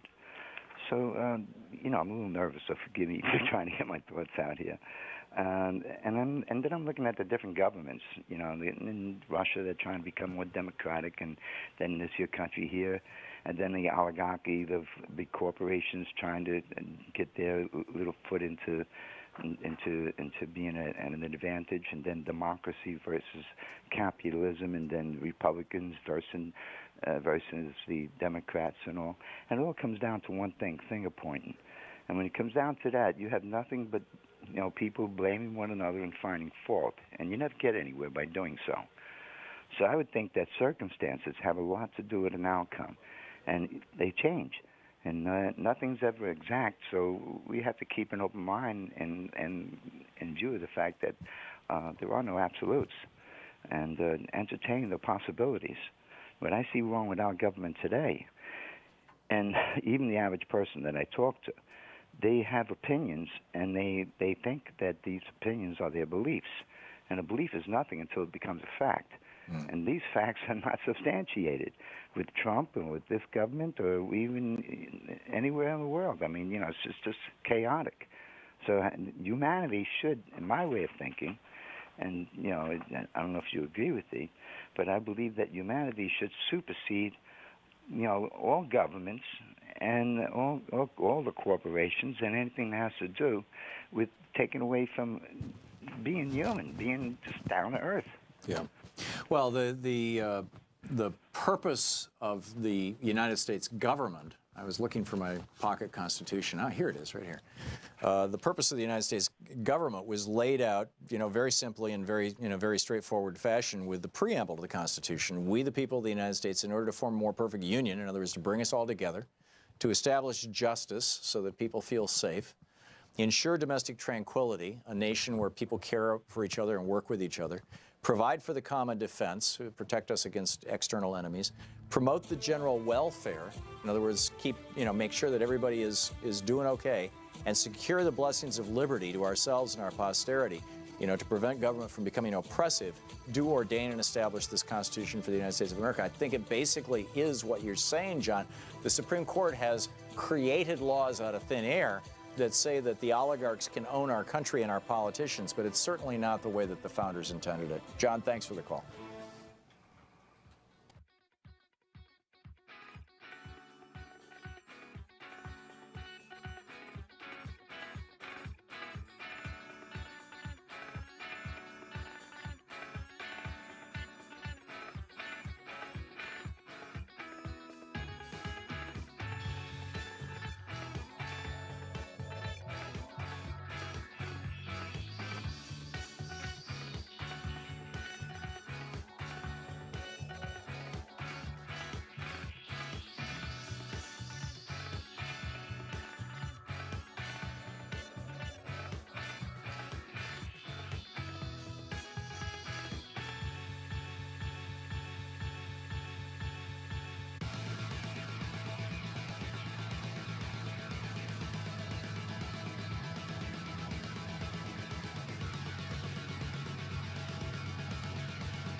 On WPRR. Hey, Ron, what's on your mind today? Hi. You've had Richard Eskel there as a guest host now and then. Last June, I happened to read an article that relates to what you just read over your university book club concerning the FBI not collecting data on high crime and misdemeanors of corporations and so forth. That's right. They collect crime stats on individuals who commit crimes, but they don't collect crime stats on corporations who commit crimes, which is horrible because far more crime is created and far more deaths are caused by corporations in America than by individuals. You said it. I happened to read Eskel's article called "What Progressives Should Demand from the FBI" in the Progressive Populist of last June, but it was originally in Huffington Post. He may have mentioned this to you. You may know it already, but it seems relevant at this point. Eskel says, the idea of a progressive FBI may seem strange, even preposterous, given that agency's real-world history. But the Bureau was created along progressive principles in 1908 by President Theodore Roosevelt and his Attorney General. They thought detective work should be professionalized. He goes on, its initial work was progressive, too. The original agency, which was then called the Special Agents Force, concentrated on investigating banking crimes, violations of antitrust law, peonage, which included debt servitude and misuse of prison labor, and land fraud. It also investigated people seeking citizenship. And then he goes on to mention the later priorities, especially under J. Edgar Hoover. And he follows that list, saying, while all these objectives are worthwhile, it's a telling list. Protecting civil rights is more than halfway down the list. Fighting organized crime, the mission that made the FBI famous, is near the bottom. Right. White-collar crime, a category that includes the massive bank fraud that cost the economy trillions of dollars and once put 41 million American mortgages underwater, is second to last. Yeah. Now, when I read his whole article, very worthwhile reading even now, I immediately triggered on something that occurred back the year before 1908. In that year, a book appeared by a professor of sociology from the University of Wisconsin, Edward Ellsworth Ross, one of the men who gave that university its radical reputation. He was a professor of sociology, along with John R. Commons, the historian of the labor movement, and Richard T. Ely, an economist who originated agricultural economics and was an expert on socialism in his day. This book, Sin and Society, I happened to find on the web a few years ago. I was astonished by it. So I printed it off and put it on my blog site. Ron, could you make your point, please? Yes. The point is this. Roosevelt wrote a letter basically introducing the book. He had Teddy Roosevelt read it, and he was astonished by it. He read all of Ross's other books in sociology, and it was a glowing statement, and I thought, Roosevelt must have read that and said, I'm going to do something about white-collar crime, and created his Special Services Agency. That would be Teddy Roosevelt. Yeah, and the FBI has completely gone off the rails since then. Ron, thank you. Well said. And in fact, J. Edgar Hoover was being blackmailed, actively blackmailed by Sandro Trafficante and Carlos Marcello for being gay. Trafficante used to invite him and Clyde Tolson down to Hialeah. And, he'd take pictures of them. He bribed them. He, fed them and helped them gamble. And he was blackmailing them. And that's why J. Edgar Hoover, right up until, his leaving the FBI, denied that there was even such a thing as a mafia. He just said there's no such thing. Rick in Bellingham, Washington. Hey, Rick, what's on your mind? Hey, Tom. First time caller. I've been a fan ever since I read Screwed many years ago. Proud blue collar union worker. So, thank you, Rick. So, what's on your mind? And my condolences regarding your father. I just choked up when you were relating your story. But anyways, I'm calling regarding Dr. McFarland that you had on there. I had a similar argument with someone online a while back regarding that whole idea that and he made the argument going to the fact that he didn't look to the Roman Empire for social welfare. It was the church, and so I kind of dealt with that same kind of argument, and then it came down to the fact. Well, I said, well, nature abhors a vacuum. And looking at the material prosperity of the American church, with your average American evangelical church, which is more concerned with facilities and the basketball courts and minister salaries, it just kind of runs contrary to what the true spirit of Christ teaching about. And just for the record, Jesus didn't have a church. Yeah. Paul was the one who created the church long 100 years after Jesus died. And Jesus was running basically a little communist community. They had 13 people and ultimately 12, and they shared a common purse, and every penny that came in was shared among all of them, and they went around healing people and feeding people. I mean, this is pretty straightforward stuff.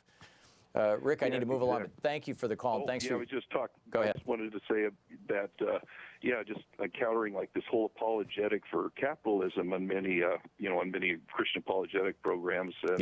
Just thinking that capitalism by its very nature is kind of socio-Darwinian, about survival of the fittest, and it kind of runs contrary. So there's just kind of this whole cross message going on. And it's not even survival of the fittest, because capitalism, and most people don't understand the distinction between capitalism and free enterprise.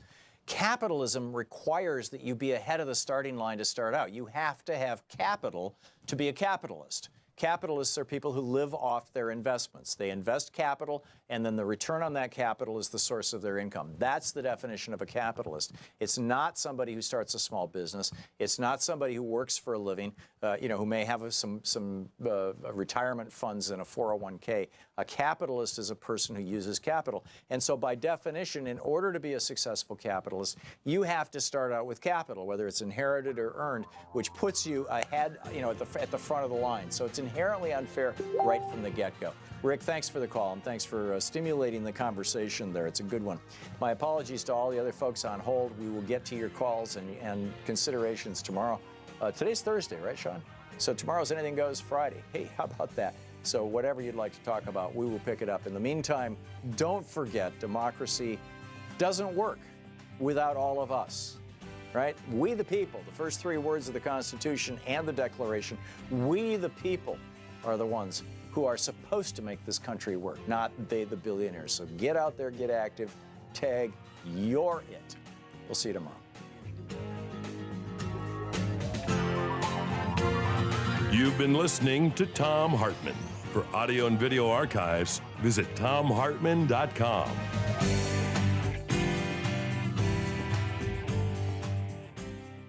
The Thom Hartmann Program is brought to you in part by the Aiden Forecast, an investment newsletter with weekly updates of leading market indicators and a monthly deep dive into what the details of the economy and the markets mean for investors and retirees. On the web at aidenmarkets.com. Wines have some of the highest pesticide levels in our food chain. This hour brought to you by ecowine.com. pesticide-free wines, organic wines, imported from France by the Organic Wine Company, ecowine.com. The Thom Hartmann Program is brought to you in part by Super Beets. Super Beets are sourced from non-GMO beets, and they're packed with dietary nitrates, helping to produce nitric oxide for more energy, stamina, and support for healthy blood pressure levels naturally. Call 800-568-9889 or go to tomsbeats.com. That's 800-568-9889, Tom's Beets, THOMSBEETS.com.